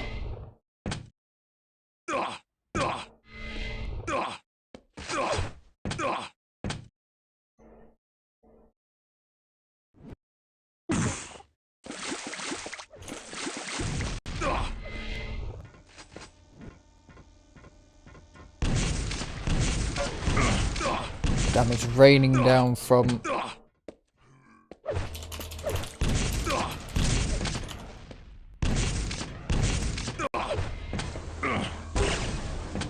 great rail. Sparty gets low. RAISY gonna make the first frag of the game. Open things up and potentially take a quick second. He can find Sparty out the teleporter, but doesn't need to. Yeah, RAISY's patience of when to go in and fight has really helped him through this game. Hits the last pixel there of Sparty.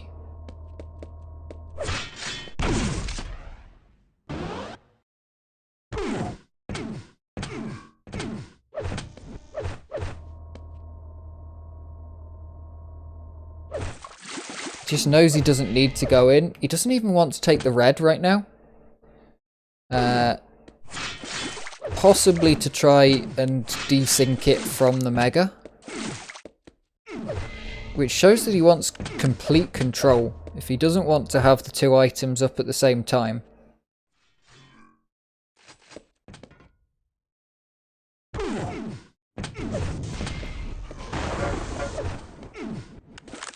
Tiny bit of damage coming out, but Sparty's going to take the mega. And we'll see where Sparty's going to come from, or if he's even going to challenge for this red. Comes from down low. RAISY hits a good rail. Sparty falls back.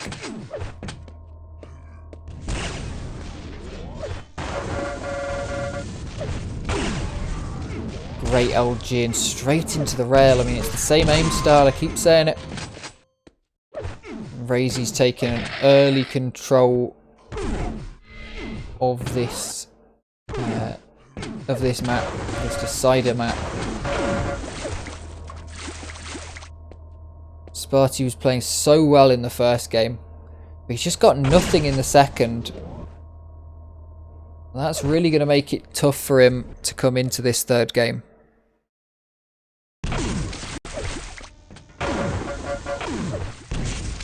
RAISY with all the confidence in the world playing this one.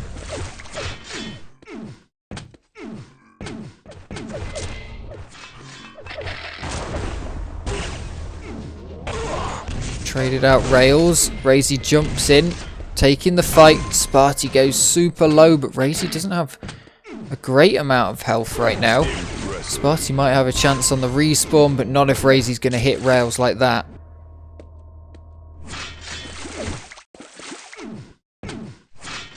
Sweeping up some armors.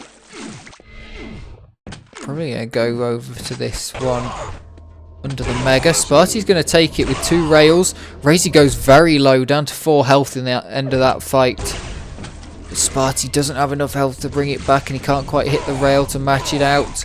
Rockets raining down. Sparty will know that RAISY is super low, but he might not have the confidence to go in, looking at how low he is. And RAISY's got away with that by faking how healthy he is. An unfortunate self-frag there from Sparty. Was trying to shoot down, trying to lend some spam to the bottom of the map. But RAISY knocks him into the wall, and he does the damage to himself instead. And from Sparty having a glimmer of hope, RAISY's patience plays off.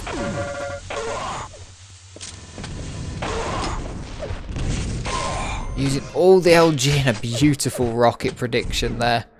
Just drops it in. And most of the time those sort of things don't work out, but every once in a while they just absolutely pin perfect timing.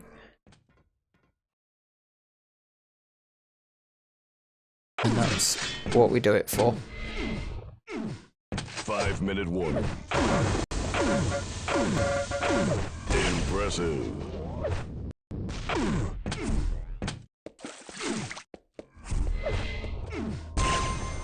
Oh, just a beautiful rail there from RAISY. He's pretty low, but there's nothing that Sparty can do about it, because RAISY's in the right position every time to take the fight, gets the first shots off, and Sparty's just not able to respond quite as much.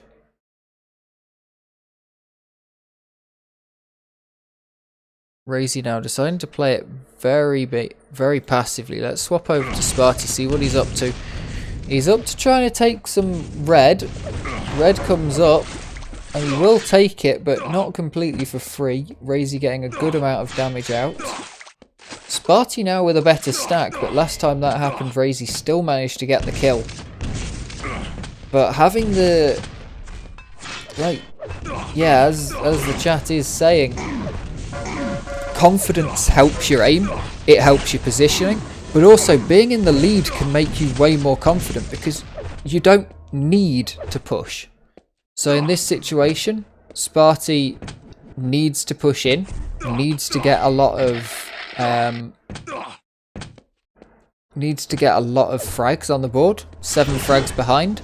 RAISY doesn't have to. If RAISY's in a bad position, like RAISY can push in there because it doesn't matter if he loses that fight.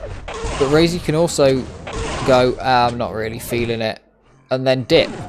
Sparty wouldn't be able to dip like that because he needs these frags.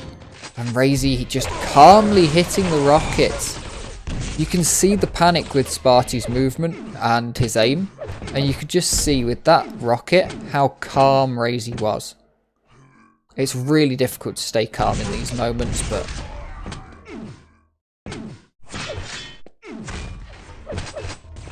Sparty's trying his best.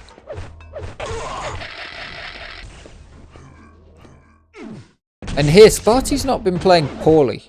That's the other thing. RAISY's just been playing tremendously and not letting him into the game at all. And once it went out, it's just been so difficult to get back. But a good move from Sparty.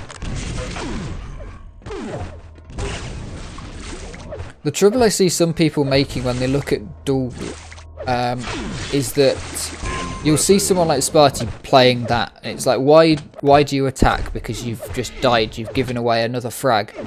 And because the answer is, if you don't attack like that, you give away the item, and then you can't attack the next time because you don't have the item, and it snowballs out of control.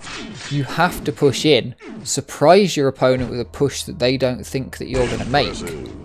And then you might have a chance, just like that, with Sparty dropping down, but he's not got the health to be able to land on the armour. I don't know if his plan there was to literally land on the armour, pick it up before he hit the ground, and that hopefully that would be enough damage mitigation from the fall so that he didn't die. I have toyed around with making a defrag map that uses that kind of concept. You must land on the red armour. Take less damage.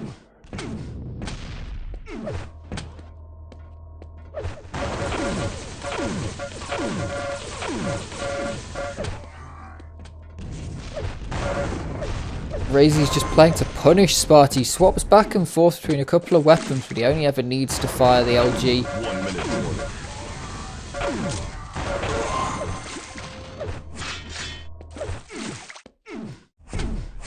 RAISY definitely... I think he's playing with acceleration. If he's got a low sensitivity, which it looks like, the way he strafes, but then the way that he's been able to turn and flick, he's either really good at swapping between arm movements and wrist movements, or it's Excel.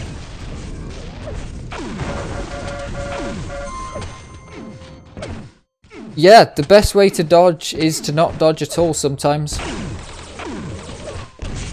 Your enemy expects you to keep moving, so they're going to keep tracking you.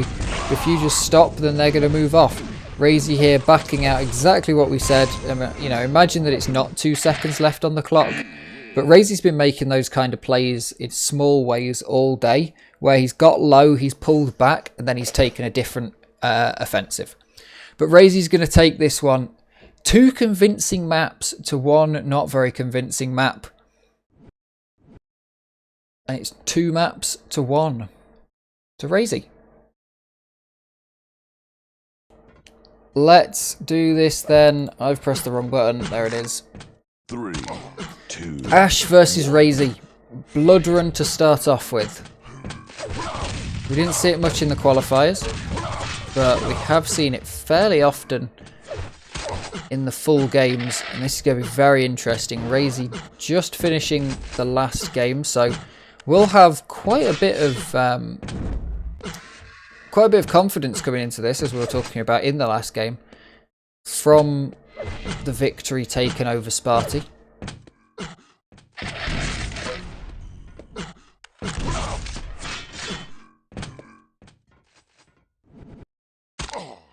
But we will see how it's going to be. RAISY going to be playing probably a bit faster than Ash. Ash is an incredibly slow, defensive, methodical player, waiting on the items rather than jumping down to them after. RAISY, on the other hand, does play a bit faster, but still methodical, of course. Still knows what to do. And as we discussed in the last game, patience of a saint. Ash pushes in, gets a good entry, but not in a great position to take a fight there, because your opponent's just going to pull back, go up the bounce pad, and unless you're very, very close to being able to frag them, they're going to get a lot more damage on you by playing down on top of you than you are on them trying to direct hit them in midair.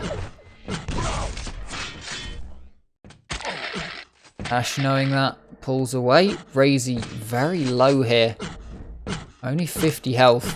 Picking up the 50 armor over at Plasma.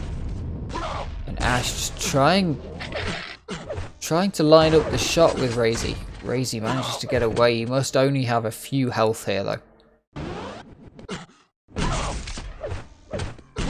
Still got nothing. Got a yellow. Where's he hiding? 4 health. Picked up that yellow, waiting for the 50. That was the plan. No scores on the doors, but Ash absolutely dominating. I mean, look at that. RAISY has only been allowed 5 yellows, which Ash has picked up as well.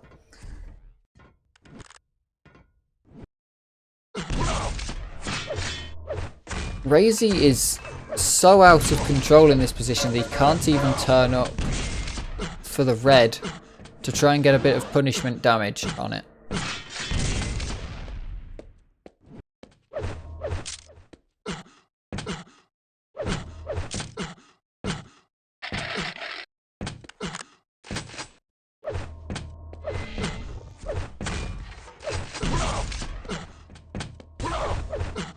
Good rail there from RAISY. Keeps Ash from pushing in. Very nicely done there, but RAISY trades it back out. And RAISY's gone the other way. Ash hears the yellow get taken, so knows where RAISY's going to be. But he plays it beautifully timed onto the Mega. Great direct rocket there. RAISY just couldn't get out of the way, and the first frag goes at 3.5 minutes into the game. Ash, without an incredible amount of health left after the fight, does pick up the first frag. And he might be able to make it 2 very quickly. This has happened so many times today, where we've had a very slow start to a game, but it's picked up quickly. Ash pushing down to try and force RAISY.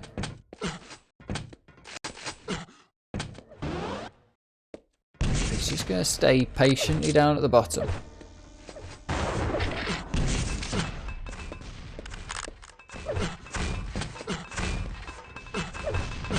RAISY continuously will know where Ash is. Ash isn't making it a big secret, of course. So I doubt that RAISY's going to lose track of him. Great rail there from Ash. RAISY so low. Rail came in before the red was taken. Impressive. RAISY picks up some good health actually before turning up for that Mega. And now RAISY's managed to take a little bit of control over the map. And with Ash not being able to pull out any real frags, and certainly not for lack of trying, RAISY's going to jump across and take the red. But Ash, having the better position, manages to keep him in that box and do some great damage. Ash retaking control. Brings RAISY down low. Both players railable. But Ash is going to be the one to finish him off with the LG.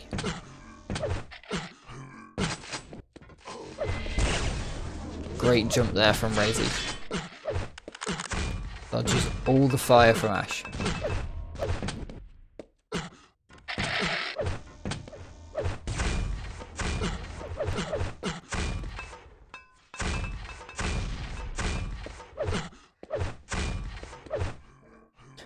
But I say both players are rareable so often. It is a great out of context quote. So much of what I say in commentary is great out of context.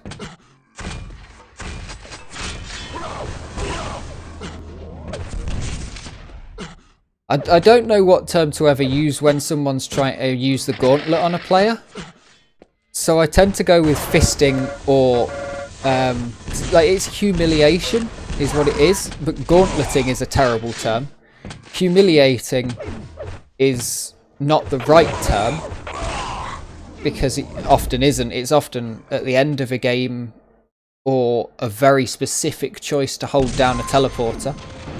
Great frag here from RAISY. Looks like he's going to come back into this game for sure. And yeah, fisting and slapping is the other one, because that's the one from Xenotic, where your secondary fire on your shotgun is your melee.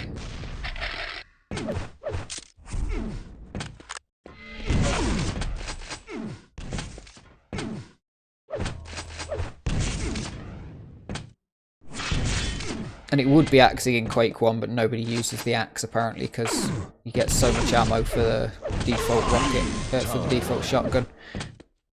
RAISY plays a brilliant game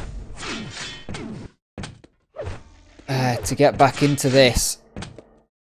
Ash had absolute control over it, but now RAISY has managed to make the frags as well, which is quite impressive because Ash was playing defensive from about the 4-minute mark.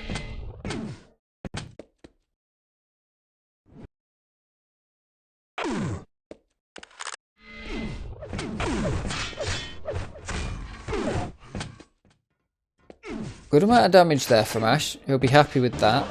But RAISY's keeping right on top of all the items. Impressive. And at the minute, I mean, we talked about patience for RAISY in the last game, but that's some perfect timing to go in for the attack. Takes the lead. Ash getting a decent amount of damage going on. And managing to escape. RAISY just listening out for where Ash is. He knows that Ash must be fairly low. Will he know quite how low? 10 health on Ash. He doesn't go for the shot. I don't think RAISY knew quite how low Ash was. Ash will be fairly happy with the way that fight went out. He was able to do a good amount of damage. Won't be happy with that, getting absolutely shafted across the top. If we're going for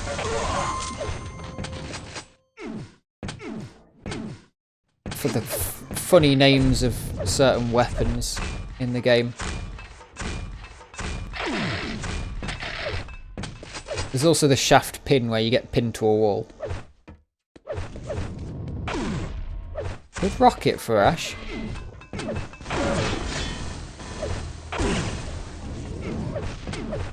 One-minute warning. Ash has been returning fire, but when Ash was making frags, it's the classic case of Ash makes frags and can't get the kill after, whereas RAISY makes frags and he's able to convert it. Yeah, it's a rough one. You jump across, you kind of know, because especially if you're coming out of that teleporter, you have to make the decision before you go through the teleporter. Am I going for red? Because you need the speed and the spacing to get across easily. So you go across and you're just deciding, am I just risking there being someone stood on the other side who's just going to shoot me with the LG and give me the knockback? Quite common on a lot of maps. Silence has it as well. Really, it's any map with a raised, enclosed kind of item like this. And there it is. 4-8. RAISY takes the first map. We are off to Furious Heights by the looks of things. Here we go then. Ash versus RAISY on Furious Heights. 1. Blood Run was Ash's pick, so we are now on RAISY's pick. We will start off with RAISY for that then.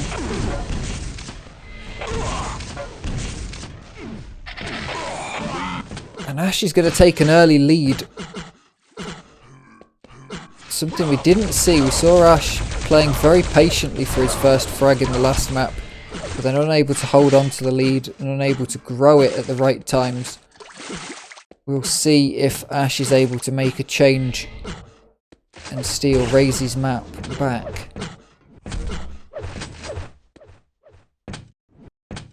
RAISY super low, making noise. Ash wants to use the plasma, but he doesn't have enough. And that's a case of knowing this map so well. It's something you don't normally see until you get to this level of play, where someone knows exactly where an item box is. They go, I want plasma. And they don't go hunting around for the plasma weapon, they go hunting around for the item box.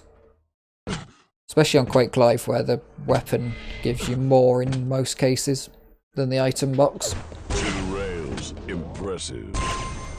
Great shooting there, and it never lines up with the frag that you get the impressive, does it? Ash taking an early commanding lead of this. If he can stop RAISY from getting the next set of major items, then he's really stamping his authority on this. Stop RAISY for a quarter of the game, and you're looking pretty good.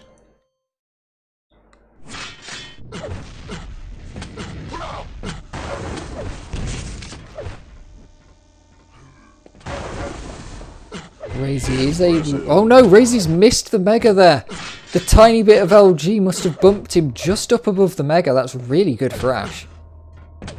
He's so low, but Ash can't quite connect the rail. Ash will know that RAISY is very low. Goes in with the LG. Beautiful play there for Ash. And takes the red. 4 frags. It's what we saw out of Ash in the last game. Impressive. But Ash is going to pump it up even more now.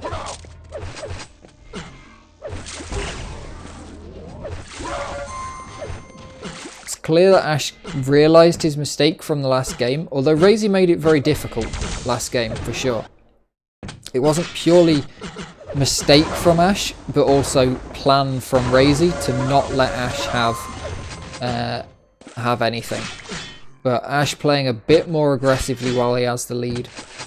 And really forcing this lead onto the scoreboard. Forcing the items that he's got to convert onto the scoreboard. He's not too worried about taking as much damage. RAISY just hitting some incredible LG there. That rocket coming out to save Ash. Doing enough damage that RAISY can't push around that corner. Can't risk a frag after.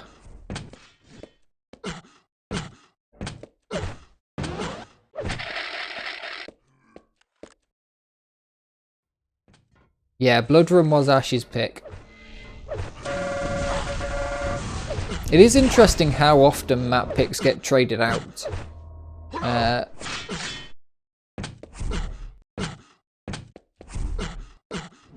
But at the same time, 2-0s are also quite common.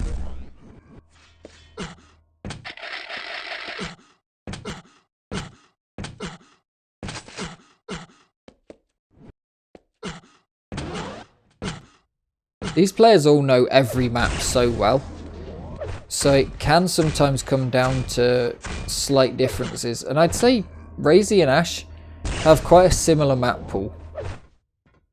If we go through how these maps were picked between Ash and RAISY, Ash banned Lost World, RAISY banned Cure. Ash banned Hectic, RAISY banned Sinister.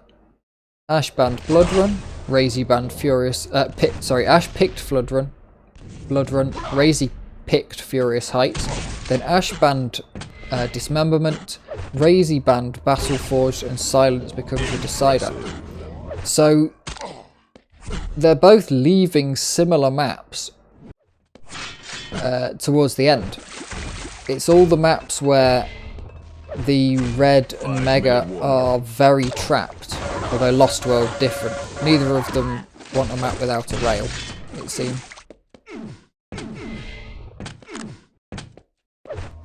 RAISY taking back control. Goes super low though. Who's going to take this fight? It's going to be RAISY. He maintains it, but very low. If Ash pushes in, but I'm not sure if Ash knows quite how low RAISY is after that fight, so doesn't push in. RAISY going to take the mega for free. Ash will take the red.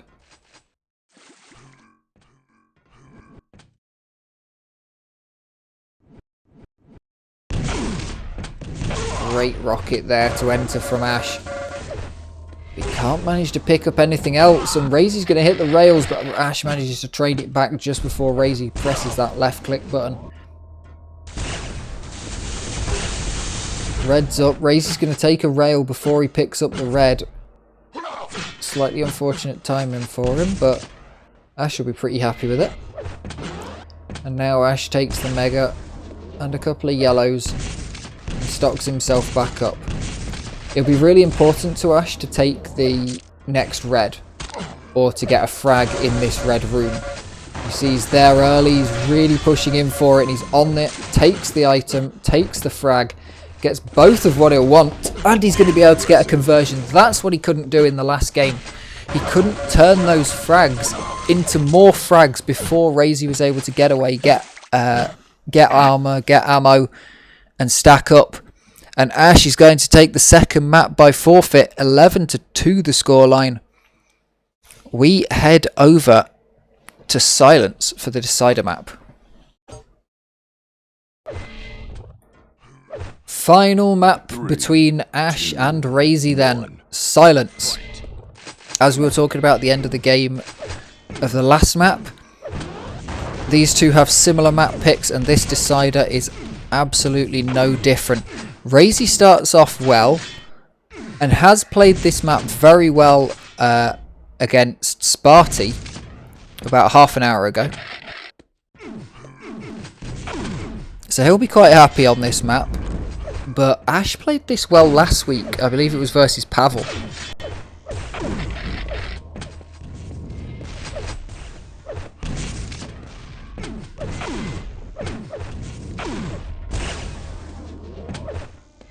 RAISY dipping out. But Ash is going to make a brilliant move to take that mega. Absolutely fantastic speed to get in there. Trades of rails. Ash plays that absolutely beautifully. Forces RAISY. He's only got one choice. It's to go up the bounce pad. And Ash just knows that if RAISY goes up the bounce pad, you just swap to rail while he's in the air. And then click as soon as the head is available. It's no headshot, but it is the first frag of the game. And Ash will again want to convert that. This is the important bit. We saw RAISY when playing this map against Sparty, that the conversions didn't come out very early, and it made the map quite a lot more difficult than it needed to be for RAISY. But here Ash has taken the early conversions, and he's managed to maintain control, which is another point, because the swings on this map can be so big because of those conversions. Impressive. A high scoring map this is.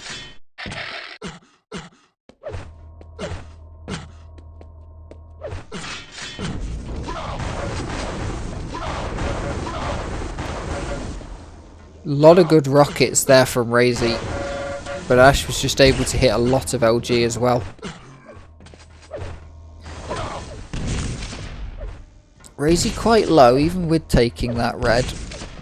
Ash is letting up a couple of items go. He'll probably lose this mega as well. Won't want to be doing this. He'll know that he needs to take something. Good damage there. And RAISY has to pull back. Ash pushes in, trying to make the difference count. Knows that RAISY's fairly low. Gonna watch this door. RAISY stacked back up now though. 2 rails hit in a row. First off, it's impressive, and second off, it's the entertainment to do the frag. No, headshots don't do more damage, but they do give you a medal in Quake Live. They are tracked. I'd love to see one of these guys' medal tallies after thousands of hours of playing this game.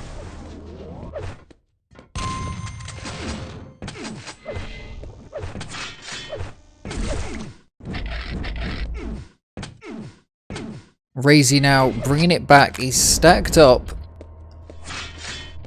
And Ash will be slightly worried that he wasn't able to capitalise on the lead quick enough. Will RAISY keep the lead for the whole game? That's the question.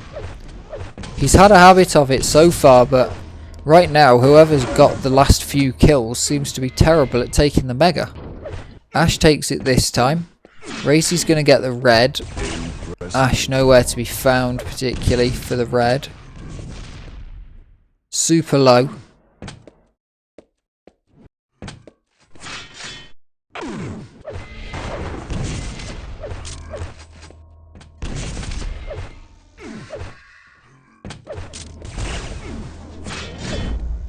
Both players just firing off warning shots, but neither one hitting particularly much at the minute. RAISY getting some great LG out. Drops back. Picks up the mega. And now he's looking to find another frag. Great through the teleporter, but Ash is going to do a lot of damage. RAISY takes a hell of a lot of damage. Can Ash find RAISY off the spawn and deal some good damage? RAISY's going to take it. He's going to survive with 3 health. He's got away with that so luckily. Ash must be thinking, why won't he die? And RAISY just keeps doing great damage to Ash. He's taken the lead. It's not a convincing lead. So Ash will be really hoping that he's able to pick something up soon. RAISY with good armor, but Ash with the mega. RAISY now with a large stack advantage because of the extra armor.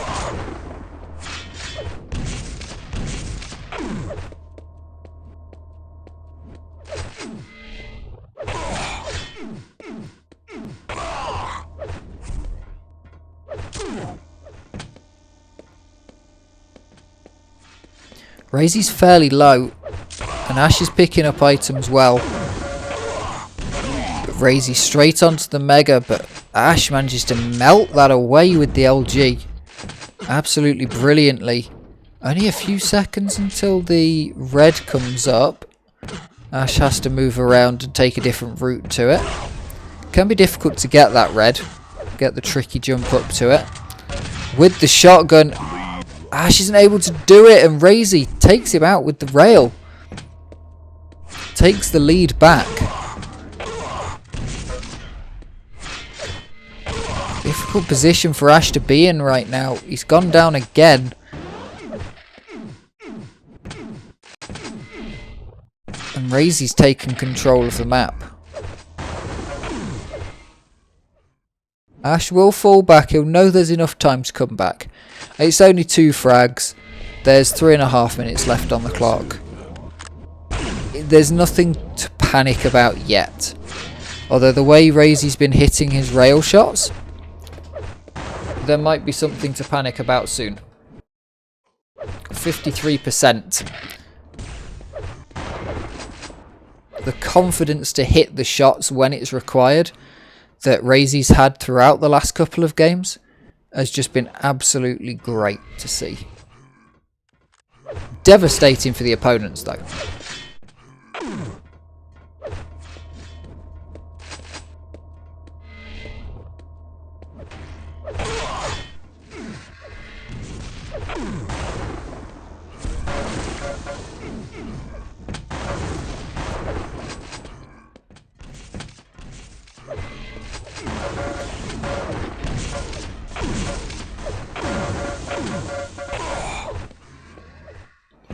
RAISY's so low here, but gets the mega.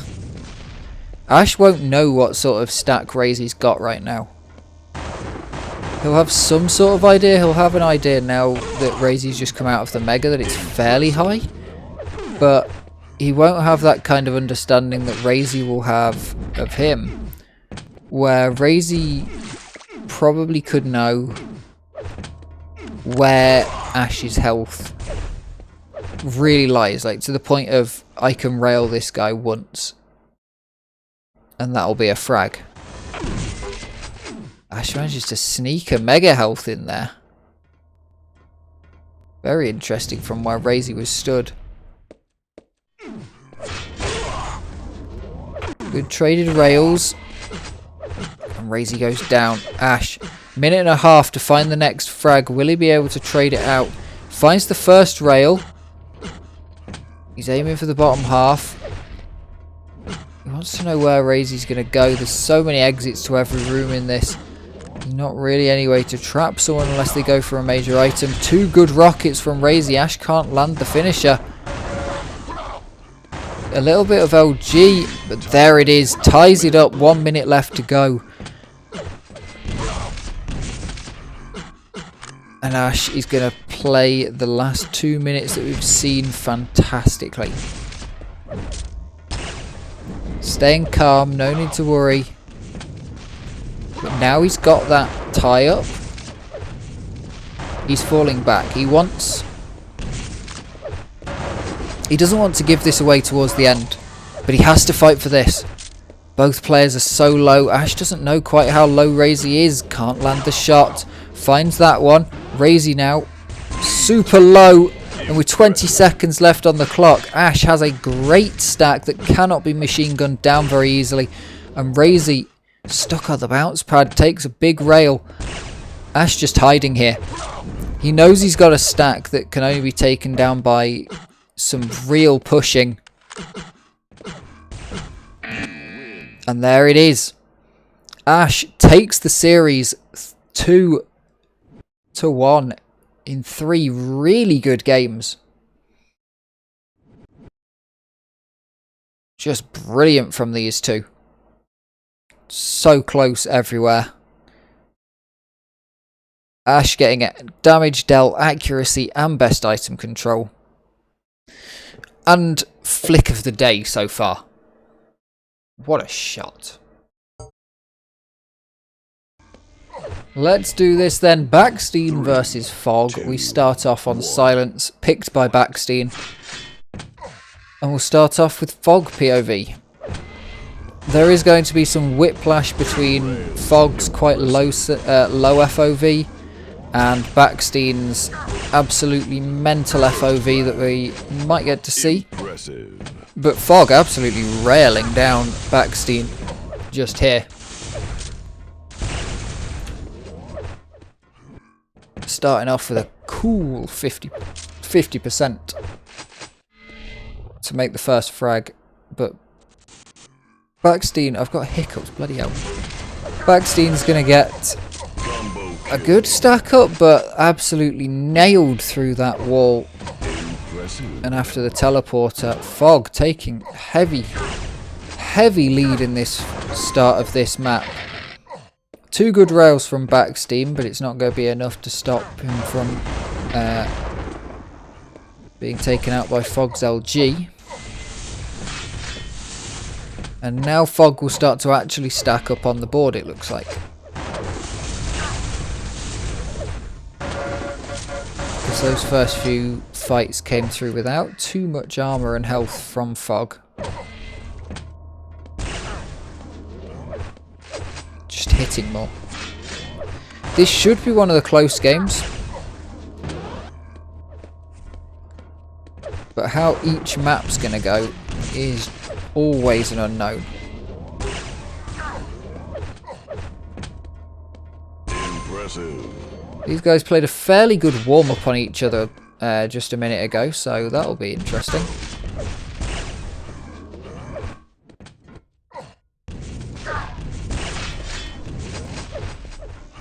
They spent a lot of time in warm-up before readying up for this game. Fog definitely coming out of that better.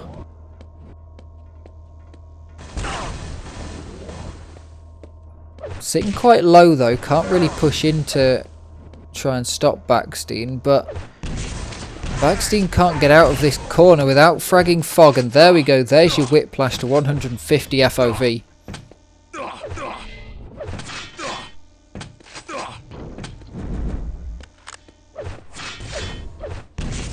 And everything just moves a little bit faster now.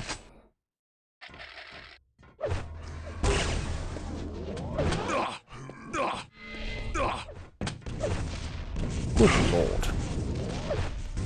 Baksteen very well stacked, wants to make it count. He's not going to follow through that teleport because he knows what will happen on the other side. Gets a very nice frag with the railgun, pushes in heavily with the LG and manages to make it work with the rocket launcher.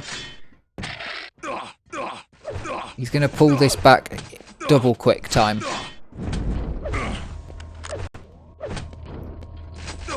This FOV was described as a bird FOV last week. He does have this normal FOV and then the zoom FOV, but he seems to fight more and more every time I see him play with the zoomed out FOV.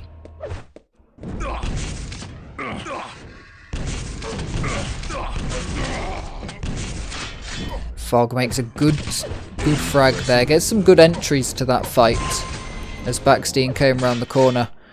Fog clocks up a few more frags.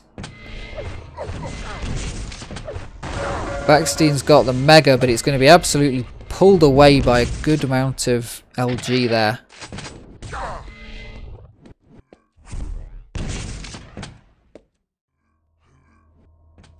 Now Fog just waiting around for this red, taunting baksteen to come through. A good rail, gonna keep him alive, but baksteen's gonna hit it back.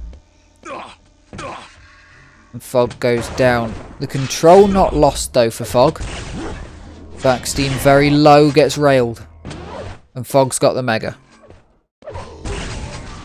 He definitely played that well after the respawn.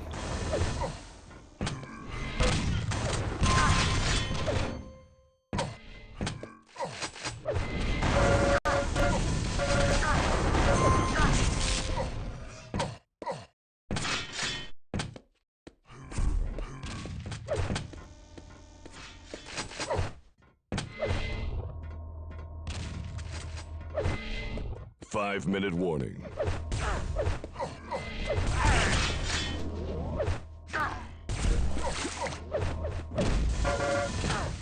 Fog just holding down this lead right now.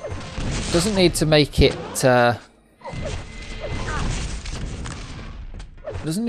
too much bigger, but can't afford to let it get smaller. So if baksteen's going to make a frag, Fog's got to return it.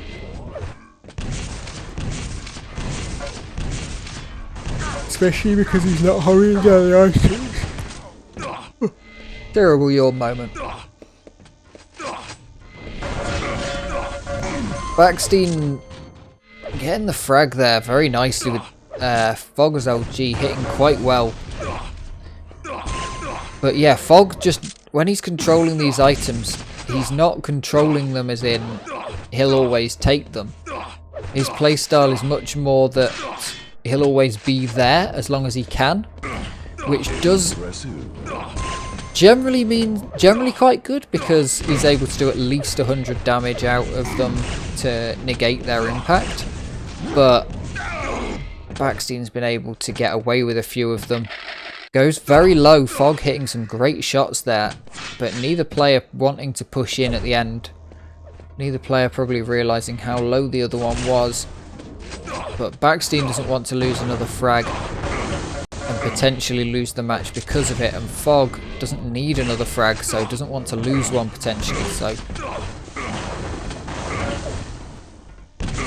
both players knowing when to push in and when not to. It's a good skill to have. Great damage done there from baksteen. He's going to fly over to this red, pick up the 50 off the floor. And now he's playing super aggressive. Fog just hitting the rails onto baksteen, and there's nothing baksteen can do about that.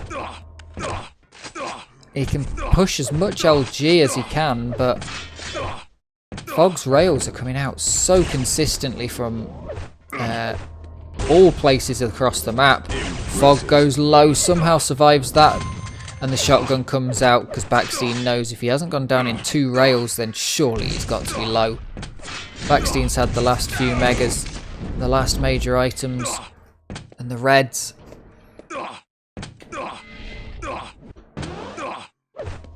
And the pickups are pretty even.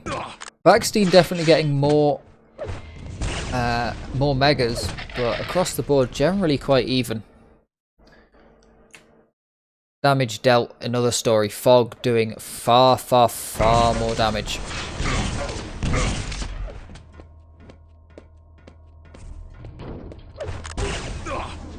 It's only 1 frag the difference on the leaderboard, and as I say that, it becomes none. Baksteen evens things up with 1.5 minutes left to go. Absolutely brilliant shot in the leg there from baksteen. He's playing this a lot more passively now. He's got the tie, which is quite interesting. Not forcing it in.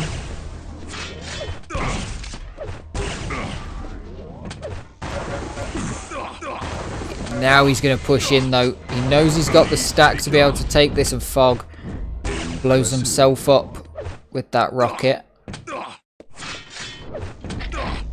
1 minute left on the clock. Baksteen's got a 1 frag lead. Fog not in the greatest position, but certainly can do something if he can open with rockets like that. Baksteen will get this mega. Fog just about misses that rocket. That would have been an important rocket to hit.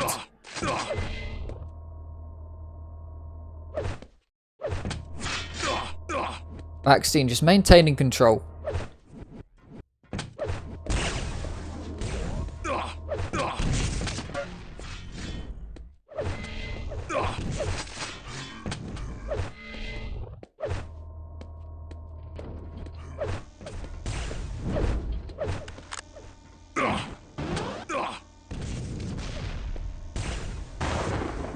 Ten seconds left to go. The fight comes out. Fog knows he's only got 1 chance, and now he's so low, but somehow survives it, but goes down.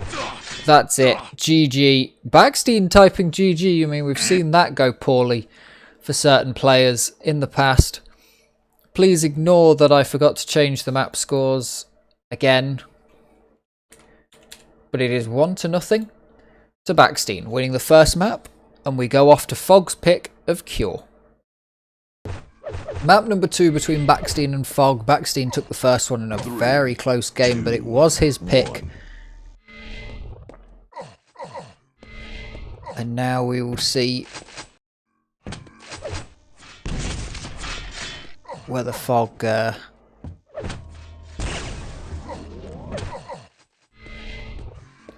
bring this back, take his own pick of Cure.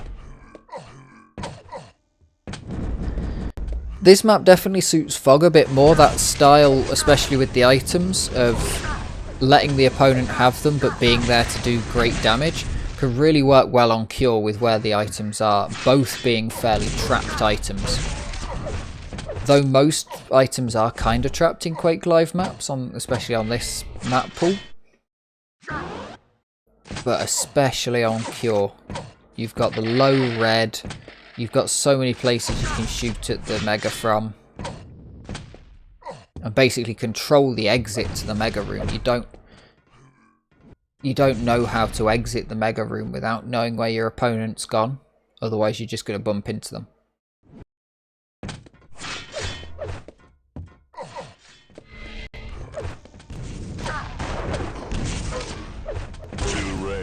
Impressive.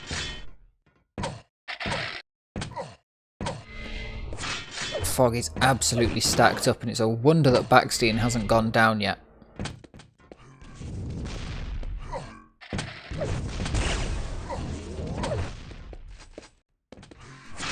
This is crushing control of the map. Baksteen not even able to get a look in right now. And this should be the first frag, and it is. Fog capitalises on the moment.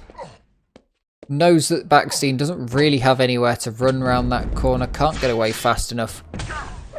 And so takes the shots. Rails traded. baksteen not going to get away with that one.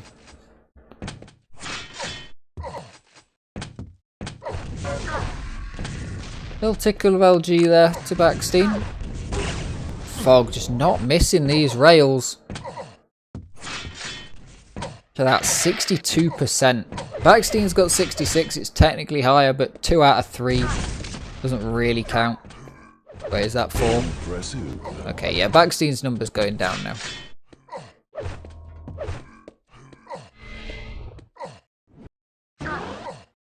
Fog just maintaining full control of this. Should have 6 reds, yeah.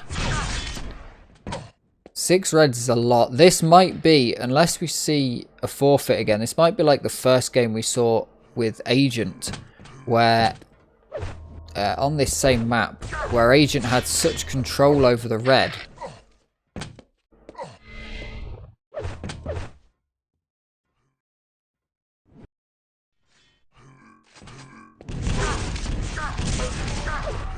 I wouldn't have been surprised if he took more than 20.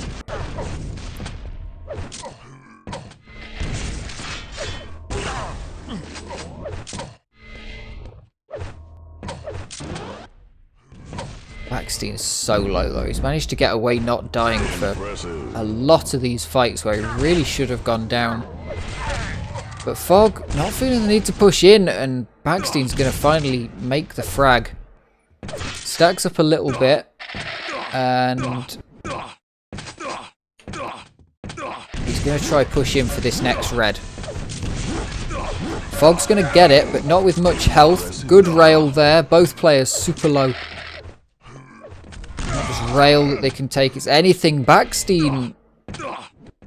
Accidental self-frag there. That can't be good for the morale.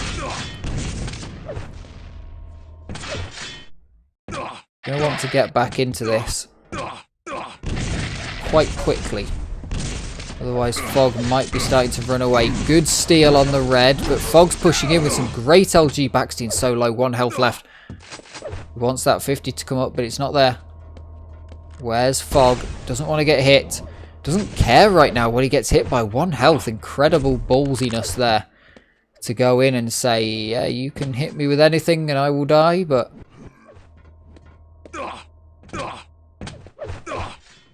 he gives it a go. He gets the 50. Fog's got the red. And a beautiful rocket up there for Baksteen to take the mega. He needs armor. The yellow's not there. He'll be listening for where Fog's going to come from. Fog might try and sneak in here, though. 5-minute warning. We've seen on this map before, it wasn't by Fog, but we've seen it before where people have played so passively at the start when they've had control that the opponent playing more aggressively is able to bring it back. Baksteen's played a fantastic game to not die very much at the start of this, and he's managed to tie it up now. It's by no fault to Fog not getting frags. Baksteen played a phenomenal game to not get fragged. Fog was playing aggressively. Red's up. Baksteen delays it a little bit just to probably put off Fog's timing.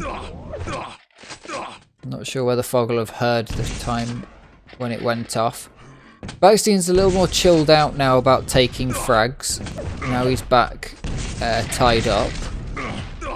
There's no need to rush it. There's no need to be too aggressive. You want to take the items. Both of them have heard each other taking those. It's only just through the wall those 2 items are. Long way around to get there, but it's only the room behind the wall. Baksteen just scooping everything up.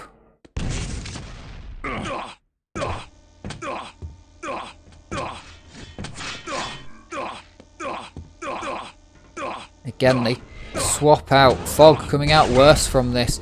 Gets a beautiful rail there. Baksteen fakes going towards the teleporter, but pulls through. Traded rails. Baksteen's going for this yellow, but he's going to decide to go off for the red. He might play this very quickly. Fog in the position to go for the red. Baksteen obviously didn't hear that the yellow was being had at the same time as the red on the last one. Takes a tasty rail from Fog.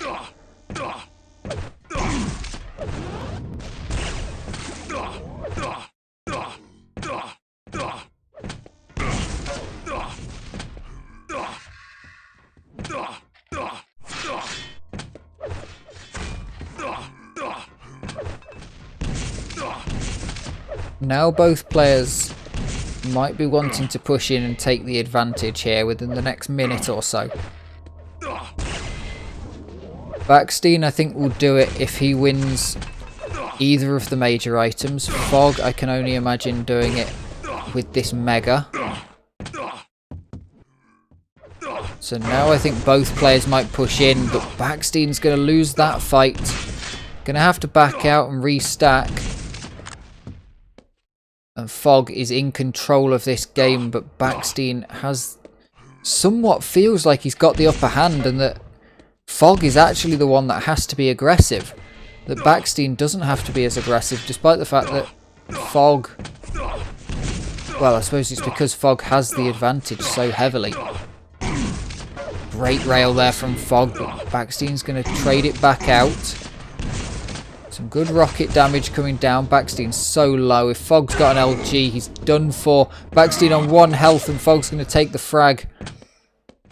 This could be it. Baksteen's fairly low. Fog's fairly low, but it's nothing that Baksteen can take out without an actual weapon, especially now Fog's stacked up with more armor. And Fog's going to try, swap through all the weapons, trying to find Baksteen. Doesn't know where he's gone.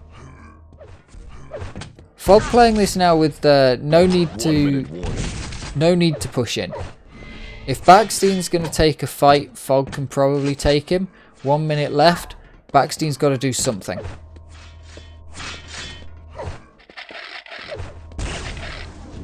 Much slower game than we saw on Silence. Nice shot there from Baksteen. Opens things up a little bit for him, but not too much. Won't cause Fog to panic at all. 30 seconds left. And I'd expect Fog to take this from here, but it is definitely too close to call. Good shots there from Baksteen, but Fog's playing some great rocket shots. 1 great rocket from Fog. LG coming out from Fog, and Baksteen goes down. That's got to be GG. 5 seconds left. And there it is. An incredible game all the way to the end. Baksteen losing the second round to Fog. We go to the final map. And Furious Heights will be our decider. Fog's going to start it off slowly.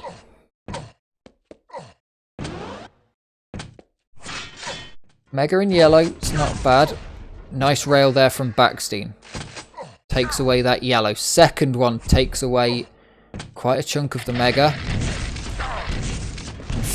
Baksteen's in there. Some amazing rail shots. I mean, what's that? 100% rail, 4 for 4.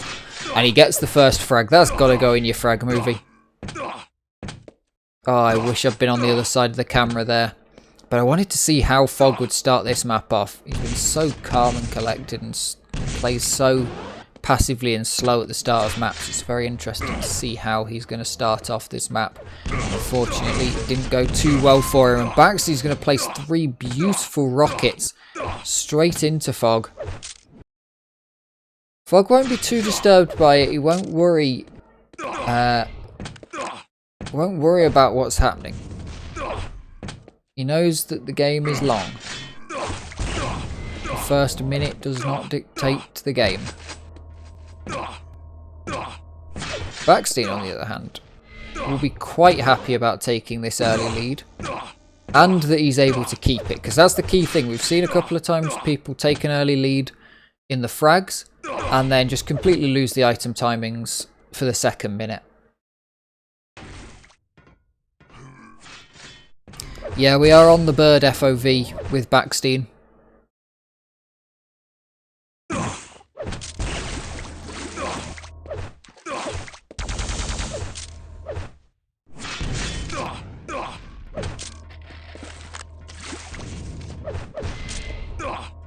He's playing so quick on this map.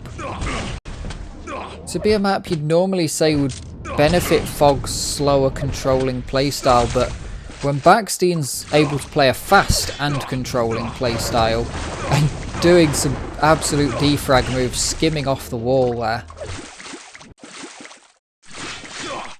he's able to delay that item because he simply doesn't need it at all. Fog's not been able to hit very much. There was the first frag involved 4 for 4 rails. Baksteen's not hit much since, but yeah, 4 out of 4 rails is absolutely incredible. High damage here from baksteen. Fog not getting much back.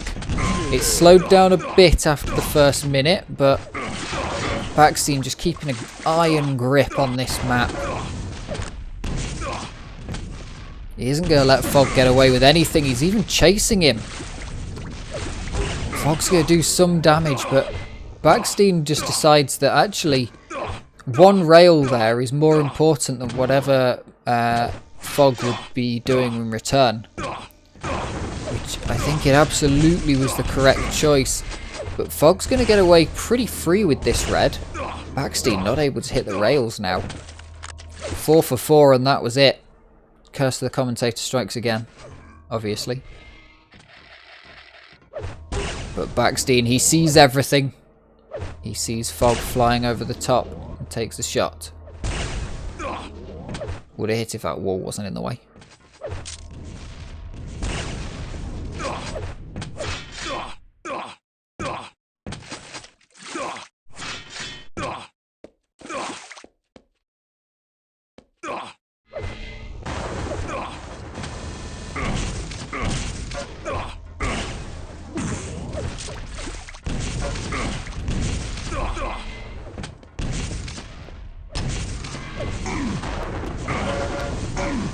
Fog's managed to slow this down a lot actually in the last minute without really being noticed to be doing that. He's taken more items, he's pulled back some control. It's not a lot, but a couple of megas and 2 reds. And now Fog's back in control of this. baksteen wants to slow the game down, but Fog's going to push in, make it a problem. And now Fog has the complete control of the map.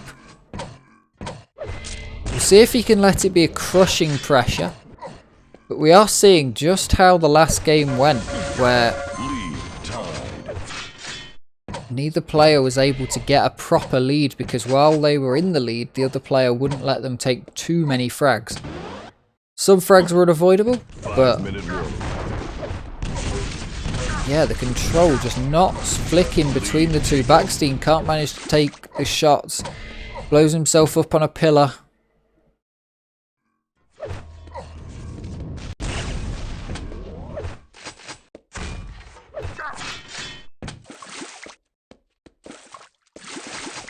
And neither player wants to push in between the items by the looks of things. Fog's going to find himself in the best position, takes the red. Good damage there from baksteen, great damage with the second rocket, taking the mega for free. And this is how Fog lost control. baksteen lost control before to Fog. Being unable to return damage, baksteen takes a lot of damage there.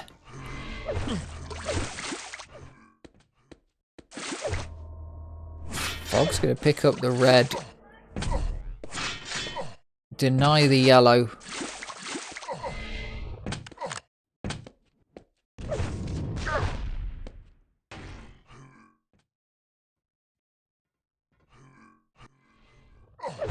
Impressive. baksteen completely out of this one. So low, but he manages to get away with it. He really needs to just get something on an opener, get a lot of damage in for free. But the looks of things, Fog just so calm and collected. We've seen this before. We saw it with RAISY. Having that stack just allows you to stand still and take it, knowing that you're almost certainly going to get the frag anyway. But Baksteen's able to take the item. We might be able to see the return where, if Baksteen can get this mega, but Fog's going to miss it. He's got to go back up, but Baksteen's in no fit position to take it. Fog dancing around anyway and manages to pick up an extra 25 health while missing the mega. Red going to be coming up at the same time as the mega on the next run. Baksteen gets the frag. He was in the perfect position. He played that brilliantly. Gets the 50, but he's going to be so low and Fog's going to get him with the LG. 3 frags is still the difference here.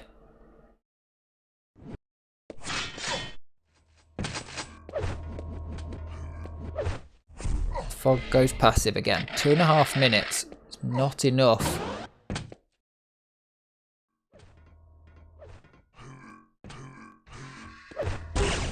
Baksteen looking the wrong way. But Baksteen wants every fight chance that he can get to do some damage to Fog. Doesn't necessarily need to kill him, but absolutely needs to stop him from taking all this stack into the times where where Baksteen can make a difference. And now Baksteen's low. Fog pretty well stacked comparatively, certainly. He can take a few shots and he's got a mega.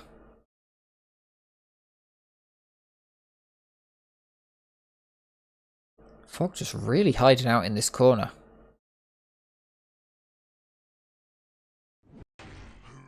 If he does this much longer, I'm going over Baksteen. Let's go over to Baksteen, see how he's chasing it down. He's also stood in one place, but at least he's stood in one place until an item comes up and then he's leaving.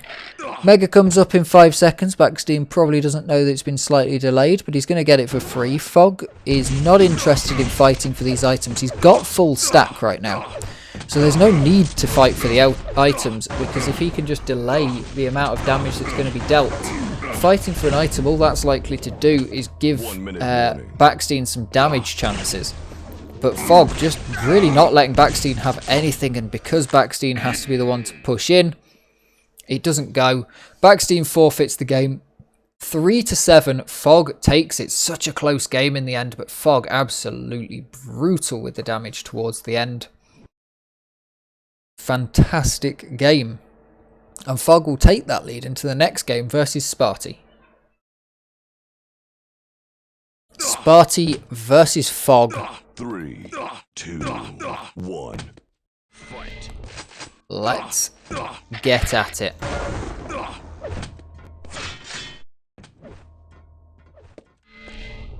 Sparty starting this one out incredibly slow.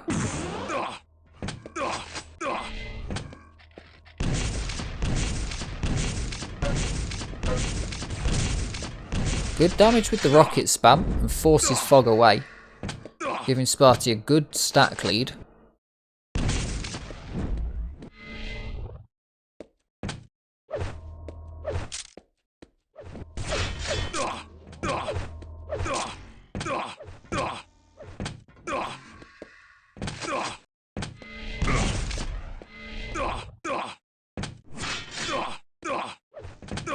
Sparty's so well stacked. Fog's going to take the next mega though.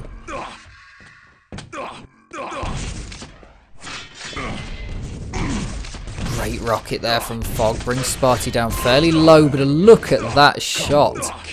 Pure clan arena combo kill. Absolutely fantastic. And now Sparty waits around, trying to bait Fog. Traded rails. Fog's so low. Brilliant shot there from Sparty.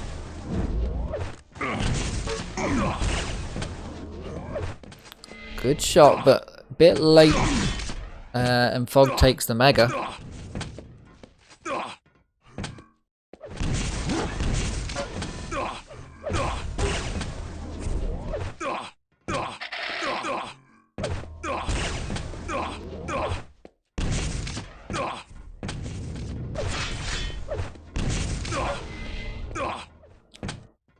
Fog is not letting Sparty get too much of a lead here. Got a lot of armour, but Fog just won't let...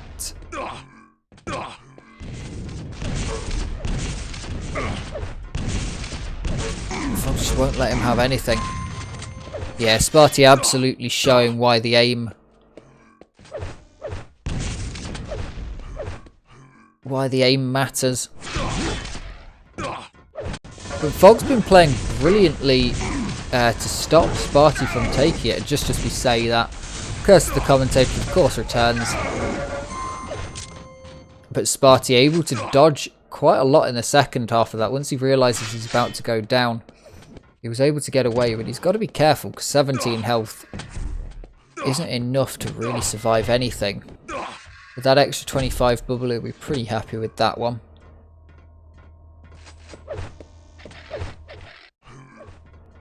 Feels like we've been going for such a lot longer than 3 minutes. Such a lot's happened. 2 good rails from Fog, he just needs a third. The Mega's not up. Sparty, I don't think, knows the timing on the Mega. If he was, the way he ran into that room and looked around and went, where is it? Brilliant LG there from Fog. Fog very, very well stacked still. Sparty just hasn't been able to get any weapons together before that fight happened. Lucky to still stay alive, really. But there it is. Fog pushes the LG down. That's at 39% LG. And now he's going to find Sparty again and bring things back even closer. Yet again, a game where a player can't quite get a big enough lead to be content with early in the game, and then their opponent's able to come in and get quite a lot of frags. Because it seems to be easier to get those frags later in the game, where the items are spread out more and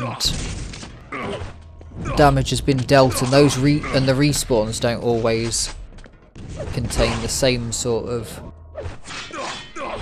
opportunities, I guess. Great rail there. Sorry, that was not boring.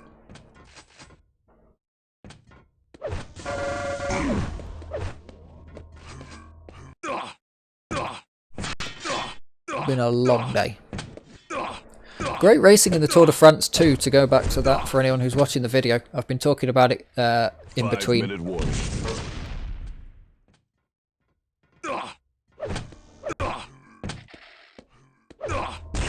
Sparty now not wanting to push into Fog right now, so Fog definitely scaring Sparty with some good aim. And Fog hits the shots that matter. His pure aim is potentially not great, but his general aim with regards to predicting where people are going to come from is great. He's always got the correct weapon as well, so he does a lot more damage before his opponent gets out. Good spawn prediction there from Sparty. Gets the shot off on Fog. Doesn't quite manage to land the frag on that instance though. Fog picking up a 25.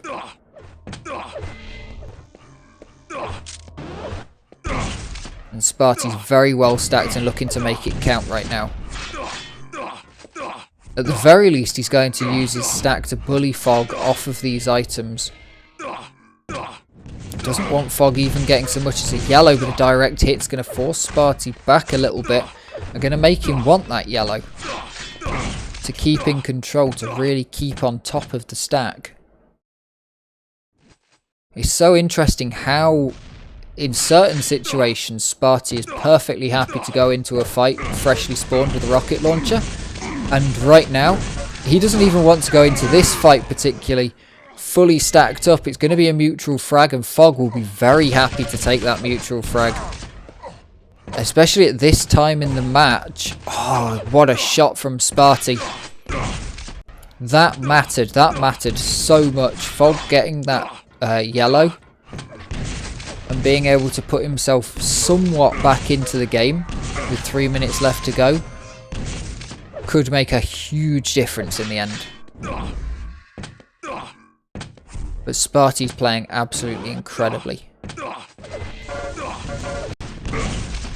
Fog will still be feeling good, but he does have to forfeit this game. 11-4. He'll be feeling good from the last match win. But Sparty absolutely flying. He's just feeling it. He's feeling it right now by the looks of things. And we'll roll over to map 2 and see what these players can do. Let's do this. Sparty and Fog on Furious Heights.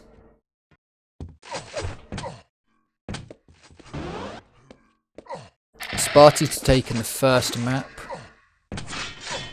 Was his pick, I believe, though. I'll just quickly check that one. Sparty, Fog. Yes, Battleforged was Sparty's pick, so we are now on Sinister. Which, yeah, you'd expect this to be a Fog pick. I haven't seen him on it yet today. No one's let him have it, potentially. It's a map where playing slow and methodical really can pay off, and you can get away with a lower frag count when you've got control and not picking up the frags. God, watching this is making me want to go and do it. It's been really interesting this year, actually. Watching the Tour de France hasn't made me want to ride my bike because I've been having so much... Ooh, what a shot from Sparty! I was fully expecting that fight to end in one of them going away, and then all of a sudden Sparty hits a direct rocket, switches back to the LG, and takes Fog out immediately. I've been having so much fun doing tricks and stuff on the mountain bike, so it hasn't made me want to go out cycling. Last year it didn't make me want to go out cycling because I was already doing it, but it kind of probably prolonged that for a while. But yeah, watching these... I want to get in game, and then I realised that I don't really like VQ3 style Quake Live when I'm playing it. Maybe I should play it enough to actually get used to it, but I'll continue to just play CPM and stuff. And Sonotic.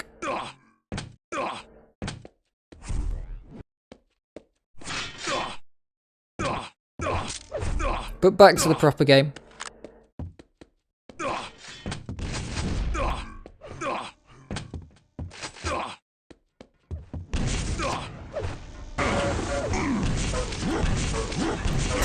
That's some amazing LG from Fog. I mean, what's he done? I need that 30 seconds. 62% LG. I need that last 30 seconds one. Oh, Sparty's aim's great, but Fog's playstyle really lends itself to this map. I've seen Fog play fantastically on this map against a couple of opponents before. His aim is really good as well, and it lends itself to this aim style of this map, where you're predicting your opponent and you're just holding the angle, and his reaction times are good. His flicks potentially not so much, but the reaction time, and on something like Battleforged, most of your fights are going to be taken in the same place. You're going to be just fighting next to each other, but in this map, you're much less likely to actually fight in the same place. You're going to be fighting something like this at the bottom of the stairs from one height to another. And stuff like that. Across different rooms, across different platforms. So that definitely benefits Fog. But his aim's really, really good as well.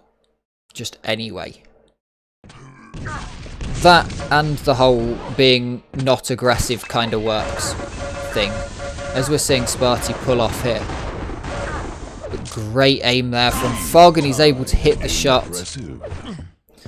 Is a bit low though. Picking up that 50 is a good choice. Sparty not going to be able to connect. Connects with a rail. Fog probably doesn't want to push in there unless he's got more health. Has enough to take a rail now.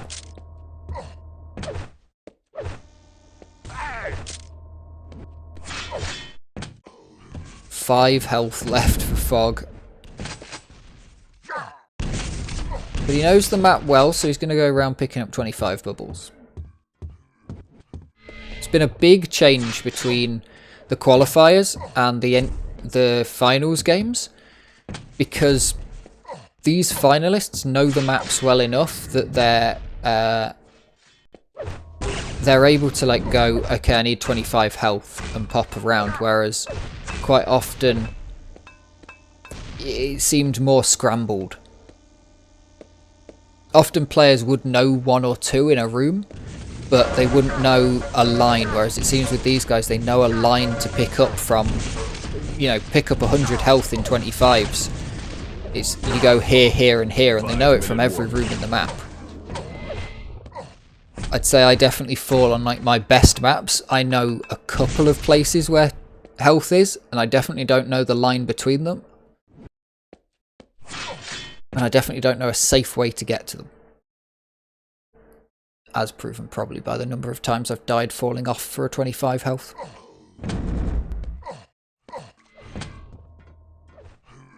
Fog's just going to hold this corner, gets a very good bit of damage there. Sparty's going to pick up the red, but Fog will get the mega. And now he'll dash off, probably trying to get a yellow. If Fog can get at least one of these yellows, that'll be absolutely fine for him. Sparty doesn't need any extra yellow, doesn't matter. But if Fog can pick up a yellow, then he's got a better stack than Sparty, really. 100 armor with the mega is a great stack to have. Sparty does some damage to himself, but hits a very nice rail. It's an interesting trick Fog's using. It seems to be quite good. I mean, I can definitely imagine that if somebody was to push down into there, it'd do a lot of damage to them. Fog just watching in one place, can see a few different things from where he's looking. Sparty's up there, pushes back. Fog very low, picks up a bubble, and Sparty's going to finish him off with the rail. 3 frags to 2. Sparty has the lead. He's managed to bring it back. He's played incredibly well. Neither player has any control over this map. Sparty's so low, but he manages to convert and turn what was almost certainly a dire situation where he was just missing all the shots. Turns it into a mutual frag. Sparty pushing in with the LG. Fog taking a lot less damage than Sparty right here. And again, it's a mutual frag with the rocket launchers. Sparty getting a very nice respawn there and quite a lot of rockets. Red coming up in a little bit. It's not there yet.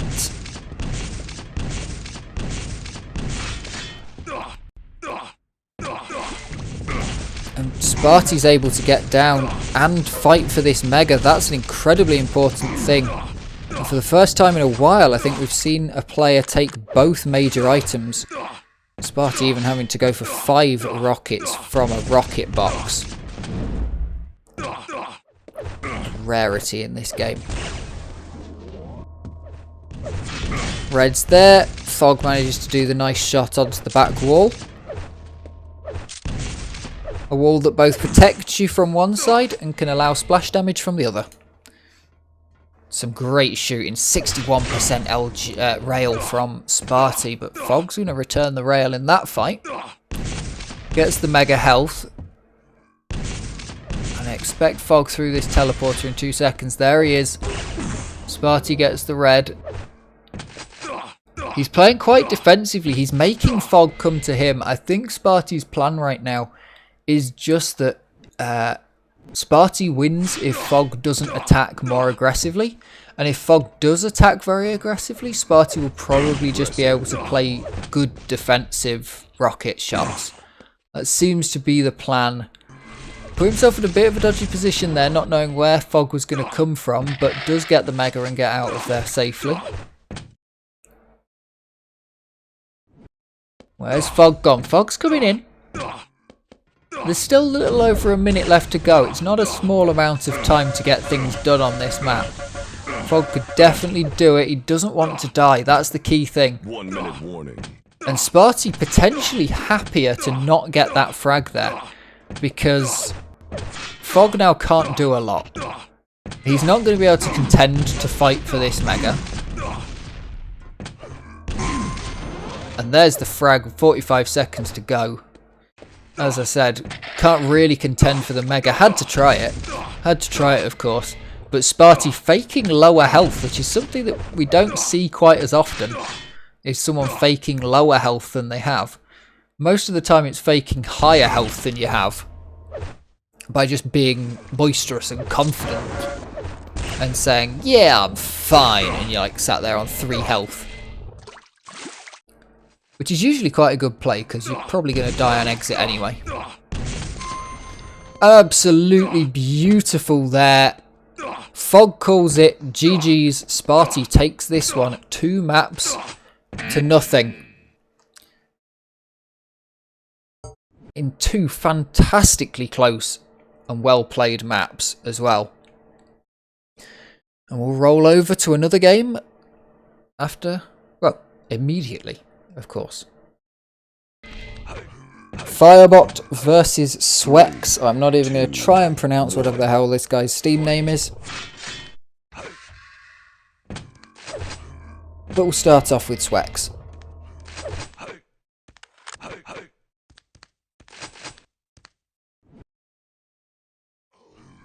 Slow start to the game. Firebot possibly won't mind it. Still not quite sure what Firebot's playstyle is from the games that I've seen. He's a well-known player, but not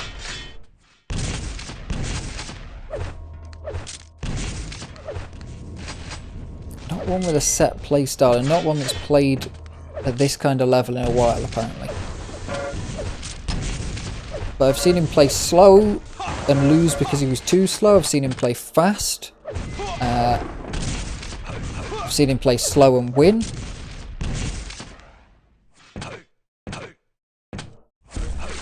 Very confusing playstyle. 2 rails, impressive. Swex super low here, but forces it. Firebot gets caught on the outside, but Swex going to have to be careful because he doesn't have too much health. Grabs that mega for free though. Firebot not in the picture right now.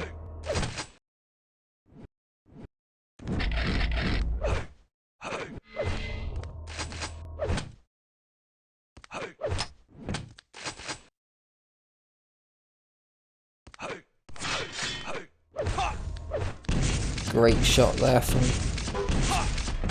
Firebot. A good rocket returned from Swex. Makes a big difference.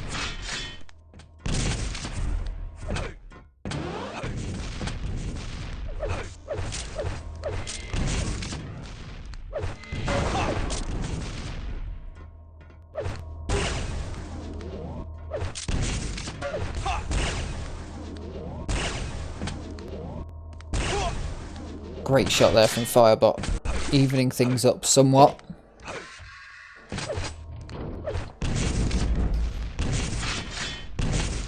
But Swex still maintaining control of this. This is the slowest start we've seen to this map. 2.5 minutes and only 1 frag, and technically 2.5 minutes and still only 1 frag. The mutual comes out, and Firebot will be pretty happy with that. That's a win for Firebot there, really. Doesn't gain on the scoreboard, doesn't take the tie back up, but Swex is now back to square one, effectively. The only problem being Firebot hasn't managed to take any items.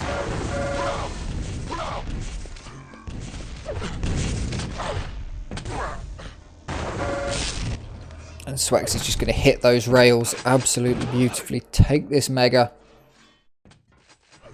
Firebot with the red straight off the respawn. So they'll be pretty happy with that.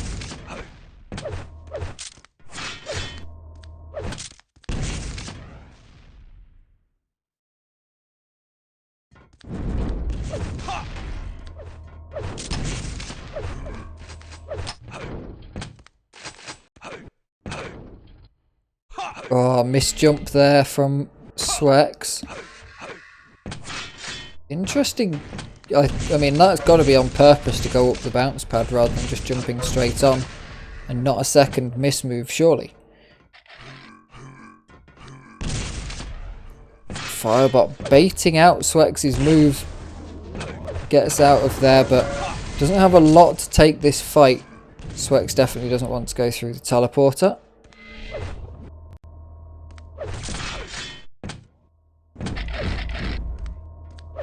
And it's a well-stacked Swex versus a very understacked Firebot, but Firebot hasn't let Swex make many kills. Swex hasn't seemed to want to though, which is interesting. Potentially playing against Firebot, knowing that Firebot's a lot slower of a player that potentially won't make the frags back. So Swex is happier to play slower and more methodical. But right now Swex is hitting incredibly good shots.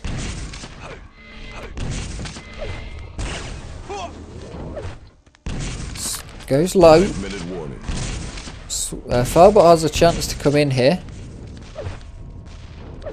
And it'd be probably one of the best times to do it.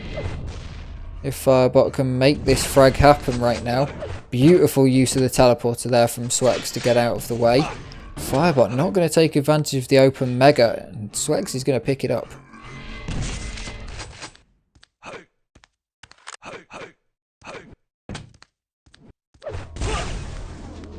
Good shot there. Swex just stacking up, stacking up, stacking up. The damage difference is so small, but the frags have been dealt all by Swex. Except for that one.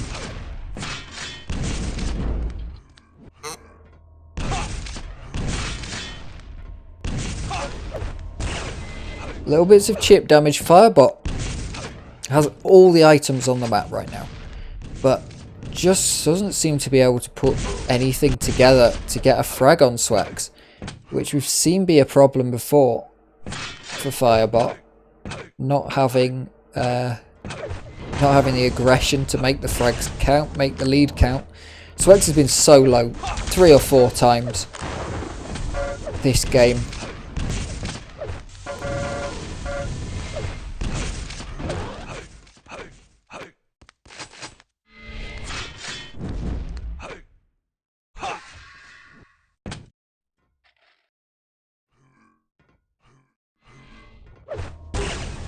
Firebot struggling to just get the frags out.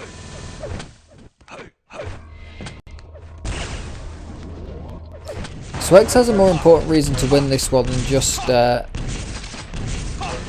just needing to win it for, you know, tournament points. Swex is playing straight after this versus Pavel, so that momentum will be important for that game. Great rockets there from Swex, pushes Firebot back, who has managed to get a point on the board. Second frag, first point.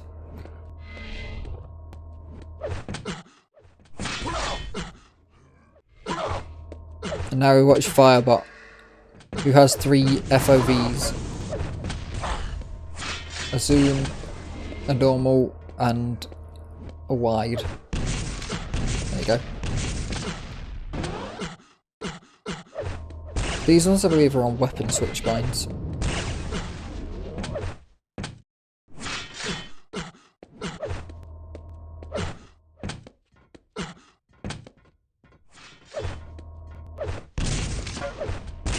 Good prediction there from Firebot. But just knowing where Swex is doesn't help him too much. Minute 45 left in the game. And 2 frags need to be found. Now 1 frag is 2 frags if you push hard. Firebot will be able to push hard straight after, but is going to need to take a good advantage into it. Swex is well stacked. The red is up and neither player's at it. Great damage there from Firebot, but has no armor left. Red just sitting there. All lonely. Great direct rocket there from swex. Firebot heads off to the red. Worried that swex was going to punish that there. 1 minute left. 1 minute warning. There we go. Have someone with a better voice than me say it. And Firebot looks like he just can't seem to get back into this game. The interesting thing we've seen with Firebot is pretty much everybody at the 30-second mark, if they're 2 frags behind, will make some absolute do or die play. Where they either die like 4 times in 10 seconds somehow, or they make the frag and they bring it back. Usually the former. But there we go. Firebot actually going into it. Gets the self frag off the back of it though, so that is almost certainly it. Firebot getting unlucky. 2 self frags when making frags on his opponent. Swex is going to make another frag and bring that up 4-1, the final scoreline on the map. Unlucky there for Firebot in the end, just as he was talking about what we don't always see him doing. He goes and does it, and it doesn't work out. But look at the control of the map that Firebot had, but Swex was just doing so much more damage, so much more consistently. We go to map number 2. Here we go then, map number 2 between Firebot and Swex. This is Swex's pick of Cure, but Swex has already taken Firebot's pick of Silence. Firebot's picked this map and played it well before. It does play well with both of these 2 slower play styles. So we will see a lot of controlling play. I know I've just said they play slowly, but hey, they know how to shoot weapons. And every time we've seen this map before, the first 3 minutes have had 6 reds taken. All by the same person actually, so I don't think that's going to happen this time. Oh no, Swex did get the first one. Let's see if he gets complete control over it. Doesn't look like it. Firebot able to take that red. It's a good pickup.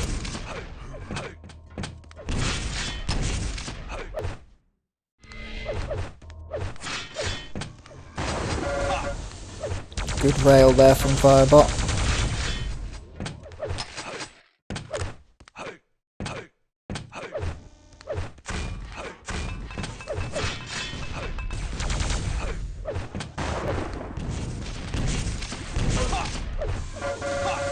Great traded damage from both of these 2 players. It's who's got the better LG. Swex walking away from that fight. Decides it's not worth going down for. There's no major items up to be able to really defend after. I think if there were major items, potentially Swex would have gone in. But he understood that if he lost the frag, he would have struggled at them next. Yeah, struggled to get going again potentially. And there's also a chance that even if you don't get the frag, or even if you do get the frag, you're going to struggle to take the major items and get going again. And if you don't get the frag, you're probably going to lose the position. He doesn't need to. It's too early in the game. And now he's got full control of all the items. Able to turn that into a frag. Nice 360s. I'm still confused about what I said. I'm pretty sure I was saying that you should do it because you shouldn't do it. Can you tell that it's 4.5 hours into commentary?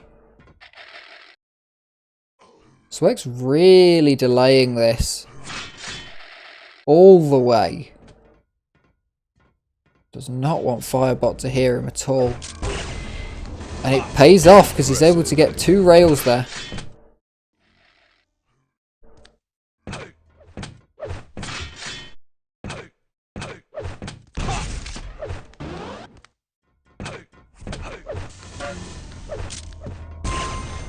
Great shot to finish off Firebot.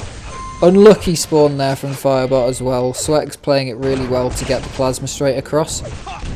And now Firebot caught again after the spawn. Swex is making these shots count between the items where Firebot can't really do anything about it. Swex is finding him and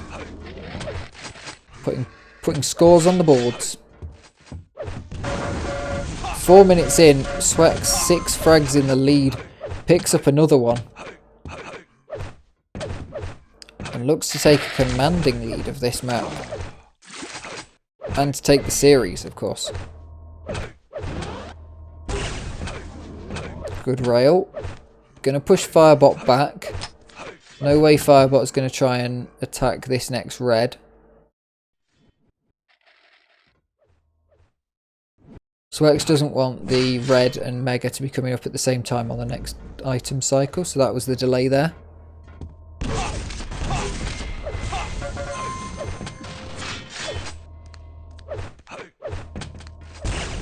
Swex is just absolutely pinning Firebot down.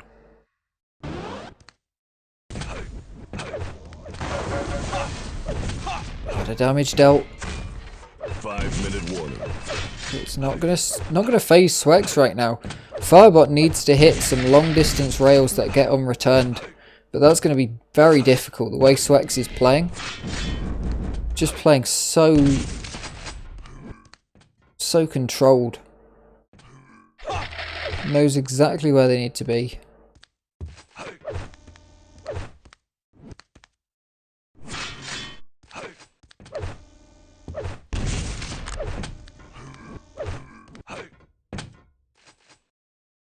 Swex now playing much more passively. It is the second half of the map, but there's still time for Firebot to come back, unless, like I said last time, Swex, knowing Firebot doesn't play super aggressively, kind of believes that he can play defensively for longer. Which I would say is probably true. That defensive, and at least defensive play, if not passive play. Not sure you'd want to play completely passively now. You're going to want to try and get in for the items. Do something. Make it look like you're interested. Because completely backing off ain't going to work. But Firebot's so low that he has to back off. And Swex is doing a great amount of damage. What's the... Wow, Swex even taking a 25 just to add insult to injury. The damage difference is immense. 1,400 versus 2,600. Absolutely monster damage difference.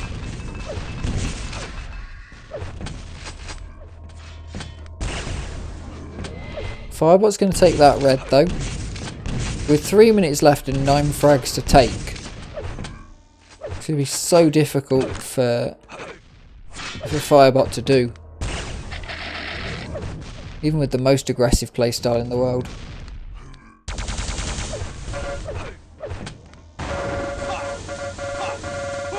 Firebot does have the items under control and does force Swex to leave. But if Firebot can't manage to make frags like that turnover, it's going to be really difficult to get back into this game in 25 seconds. 2 minutes 25 seconds.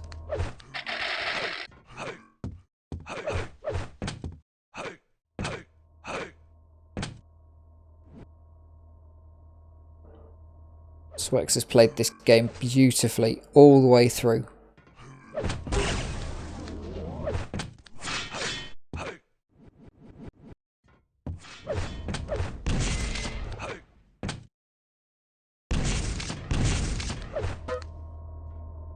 Chipping of damage tells Swex where Firebot is, and that means he can aim the rail.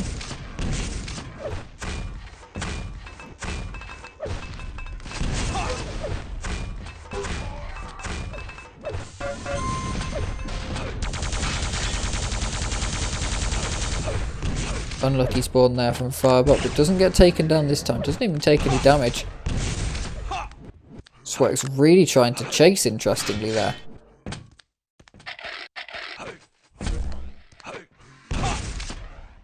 Definitely wants this one. Doesn't matter how much health it costs. Just does not want Firebot to be taking that Mega. And now, really, Swex is playing for confidence going into the next game, because we've got a minute left. He's got 11 frags. That's surely it, but you've got to play for confidence sometimes. It's not a problem.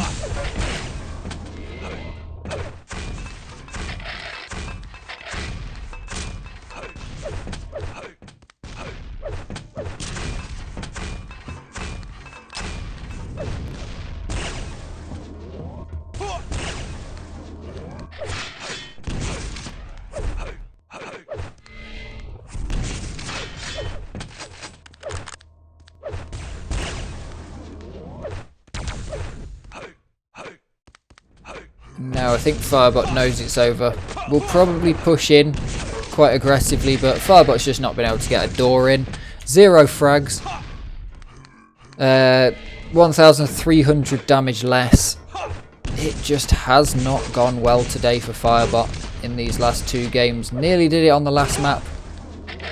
Possibly a little bit unlucky, but on this one, Swex just completely held him out of it. Look at that, 17 reds to the 4. GG.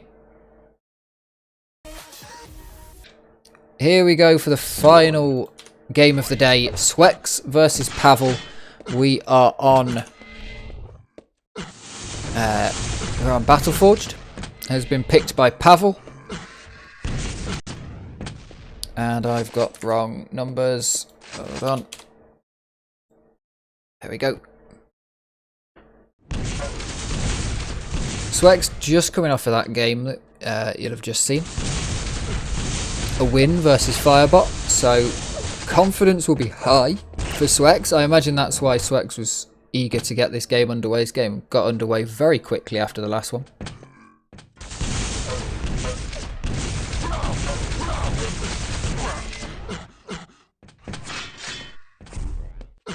Pavel very low here, should go down. Swex takes a direct rocket to the face and decides to panic away from it. Pavel will be pretty happy about that. The red's up and Swex will be able to take it. Gets it for free. Pavel unable to land the shot.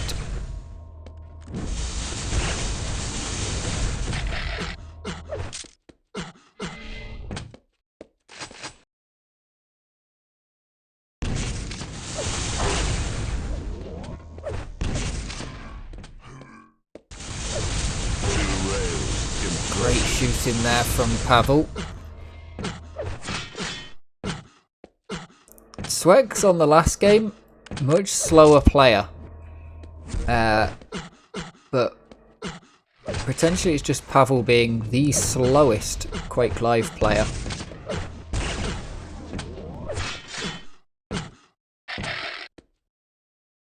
Very deliberate in his movements.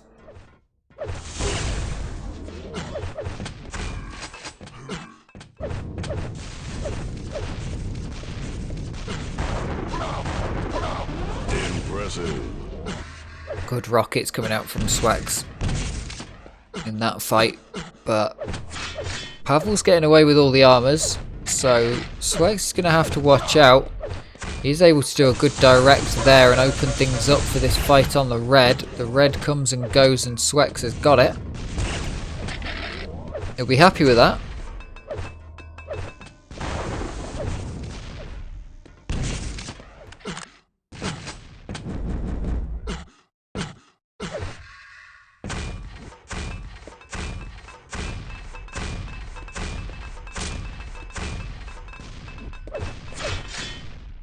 Pavel this time with the red. Swex has got the mega.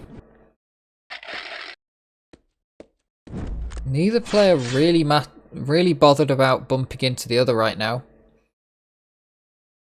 Both of them happy for one to come and take the other on.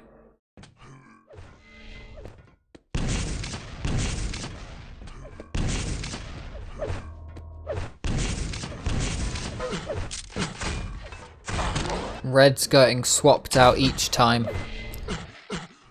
Mega goes to the other as well.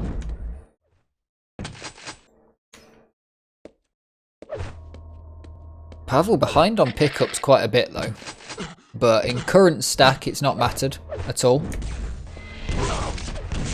He's done a tiny bit more damage, but really the overstack's going to be the problem. Swex just getting so much more LG out before, but Pavel, absolutely beautiful LG. Swex must have been at that state of why won't this guy die at the end of that, but just couldn't land enough to get the kill. Pavel takes the first kill nearly 4 minutes into the game. And now Swex is pushing. He knows that Pavel can't have much health after their fight. Surely.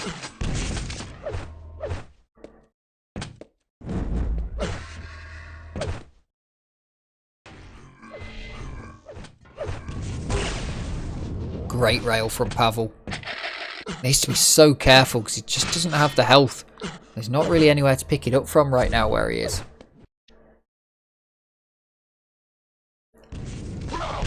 Swex is keeping him over to this side of the map, forces him to go down for the Mega. But a great rocket there from Pavel means that Swex is not going to take what he wanted from that. Swex practically giving up the Mega at that point on the basis of getting some good damage out, but Pavel gets away pretty much scot-free and takes this yellow as well. Swex has definitely been put on the back foot here, but well stacked still. 5-minute warning. He'll be okay in this position. 5 minutes with only one frag, but the next fight seems to be coming in. As soon as these two get the LGs out, you know it's a fight to the death. But this time, Swex is the one that's able to get the LG out second and do more damage. And he finds Pavel again with the next frag. Pavel not able to do that tiny bit of extra damage with the machine gun. Swex has no rockets. He's got rails, he's going to try and hit them through the barriers. Pavel just trying to force Swex to stay up on this top platform. There's nothing here. Nothing useful, you can't really get anywhere from here. Pavel's going to take the red. Takes the Mega as well. And now we'll see if Pavel can actually bring himself to force a push.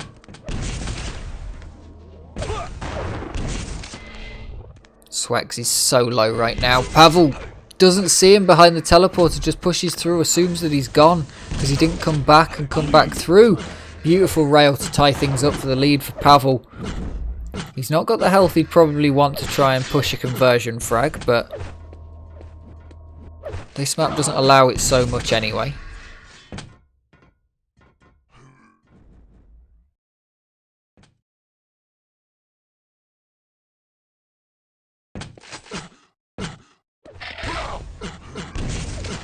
Good rail there. Swex hits another one. Pavel stacks back up but on the red, but Swex is kind of forcing where Pavel can go. It does include the major items because he doesn't have that much control, but Swex certainly isn't letting Pavel come in and do any damage.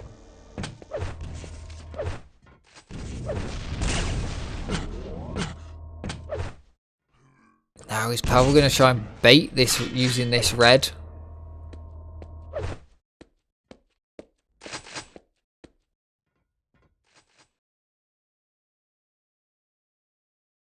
So quiet, so slow.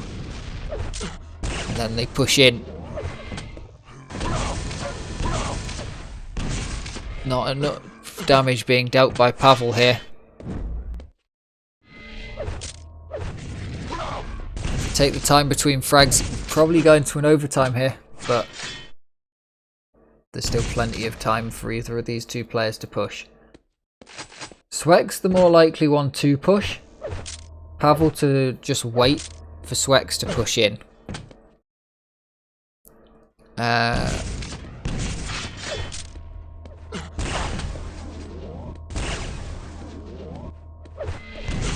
Good teleporter usage there from Pavel.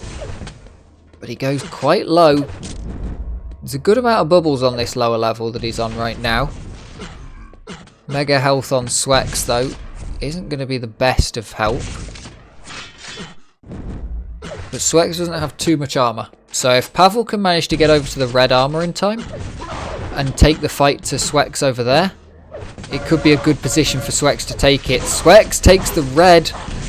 This could be the end of it, but Pavel hits some absolutely stunning rockets. I thought for sure Swex was going to win that fight, but Pavel hit some amazing rockets. There's a minute left on the clock. Swex goes in to try and take it, but Pavel hitting that rail just deletes so much health that it's impossible. And now Swex has to push in. He has to just hope that a rocket lands, but it might be too late. He gets caught on the exit trying to run away. And it looks like Pavel's going to take this one. Swex putting in some good work to try and make it not the case though. Pavel just trying to plus back, just trying to get away. He's got 2 frags. He knows that it's very much possible. And he's already given up control of the items. He's perfectly happy with Pavel to go into overtime with nothing. Drops down into the Mega. That's a brilliant drop down. Well worth trying. Denies it from Swex. Swex moving through. 5 seconds left on the clock. That'll be a delayed respawn. Pavel takes the first map on his own map, Battleforged, but Swex pushes him. Swex certainly pushes him. And next we're off over to Sinister.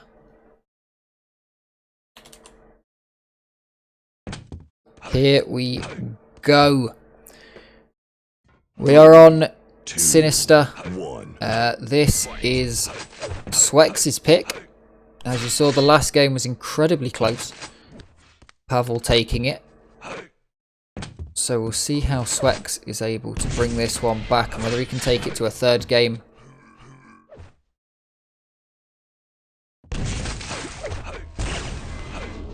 We haven't seen too many 2-1 games, but we've seen a lot of close games.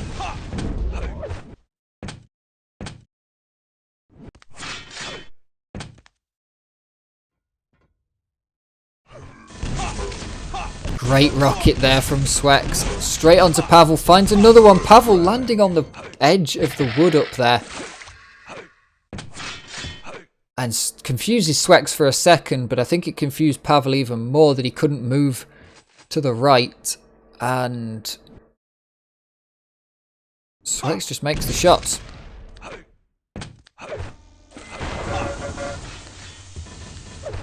Pure LG there from Swex.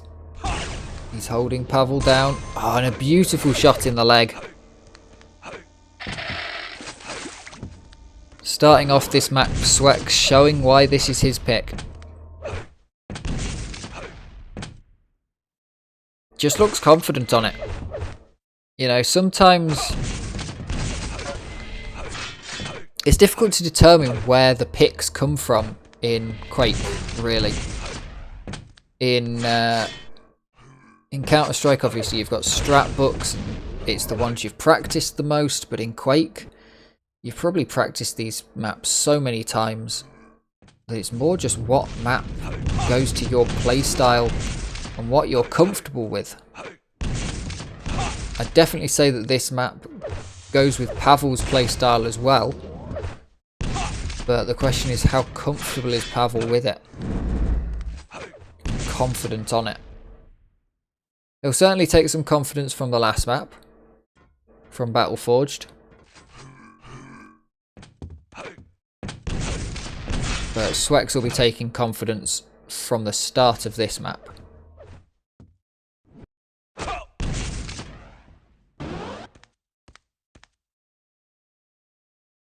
Two and a half minutes in, it really calms down after the first 45 seconds between these two. Swex at the minute seeing no need to push in. He's consistently able to take certain items. And he's done a decent amount of damage to Pavel over there. stopping the red being taken completely for free. Does get taken without too much fuss though. Not as much damage as Swex would have liked, and this mega looks like it's going to go down to Pavel as well. And that definitely isn't enough damage. That will be with one direct rocket. Swex needs to pull a different weapon out. Gets the rockets. He's low on rockets. Rockets are down. Pavel down to 1 health right now. Somehow gets away, but Swex is so low neither player can land their shot. Swex has just decided that Pavel has more health and that it's not worth it. It's a fair argument. Swex just hiding out. Needs to pick up this mega, does. Mega and a yellow, and then it's off to red. Taking red from the bottom. An interesting tactic, but is able to do some good damage.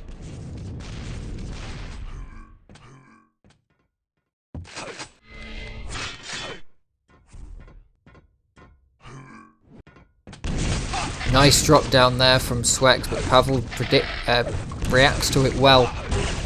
Very nice flick there. And the rockets come out.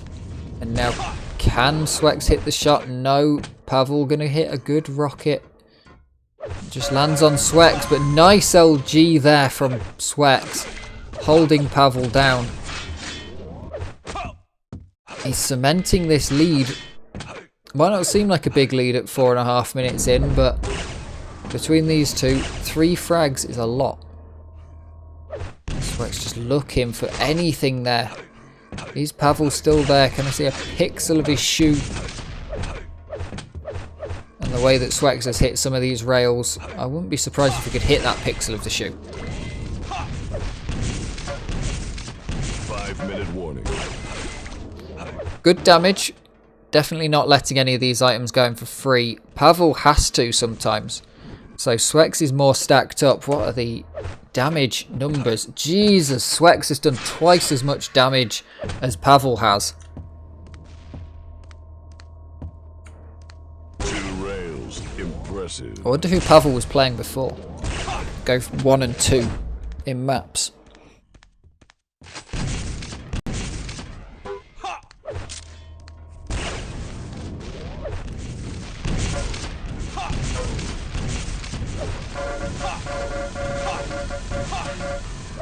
A lot of damage there from Swex. Forces Pavel to go away. But Swex feels no need to chase that frag. Really, there is none. 3 frags up. 4 minutes left to go. On this map, it's going to be tricky if Swex plays well to bring that kind of deficit back. Since Swex still has got control over items, it's not like he's completely out of position and out of control. He is losing most of the major items, but he's doing so much damage that it isn't mattering as much as it should do. Trying to predict Pavel through that teleporter. A little bit of chip damage and he'll know where Pavel is. It all adds up in the end. But still, double the damage from Swex being dealt. Now he's slowly losing the amount of pickups though. When I first looked at the double damage, he'd got the same pickups. But losing the amount of pickups, Swex is going to need to be careful not to completely lose control. The Mega's the more important one on this map, with the 2 yellows and various other armor sources.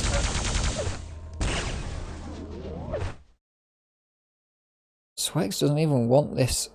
He's trying to bait Pavel into thinking he's left, but Pavel's just buggered off to go and get the Mega. Of course he has, because his armor stack is perfectly fine. Good damage there from Swex. Pavel hitting the rail. It's going to be important to him. Misses the return, but it's not too much of a problem. Swex is having to run away.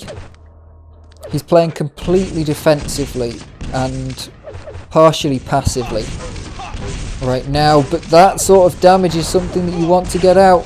He'll know that Pavel's railable, but he hasn't been able to hit the shot. And swex is so low now. Pavel, picking up the Mega, manages to make a frag. Swex, in a rare moment of mistake there, as his spam bind has. Pavel needs to push that one in. This is the problem with the passive play style. Pavel not even pushing when he only has a minute and a half left. It's going to be tricky to make these 2 frags. Pavel can certainly do it, but I can see it being tricky.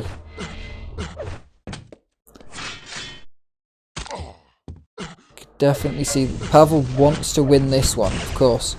Get it 2-0, get it clean, don't need to go to the 3rd map. Because you're a map up until you're not. 1 minute warning.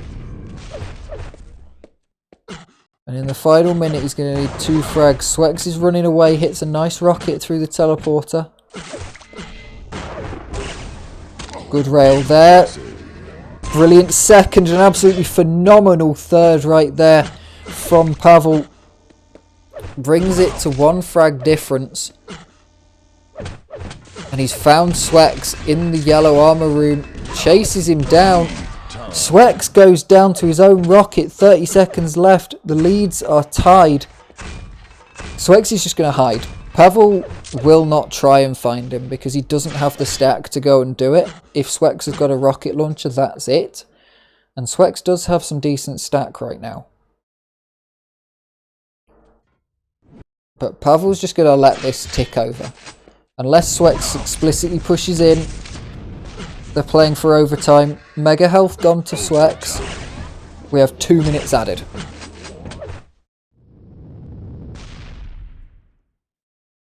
The first overtime of the game allows this to continue to potentially... the first overtime of the day allows this potentially to be the last game of the day. So of course if Swex won we'd have gone to 1 more map.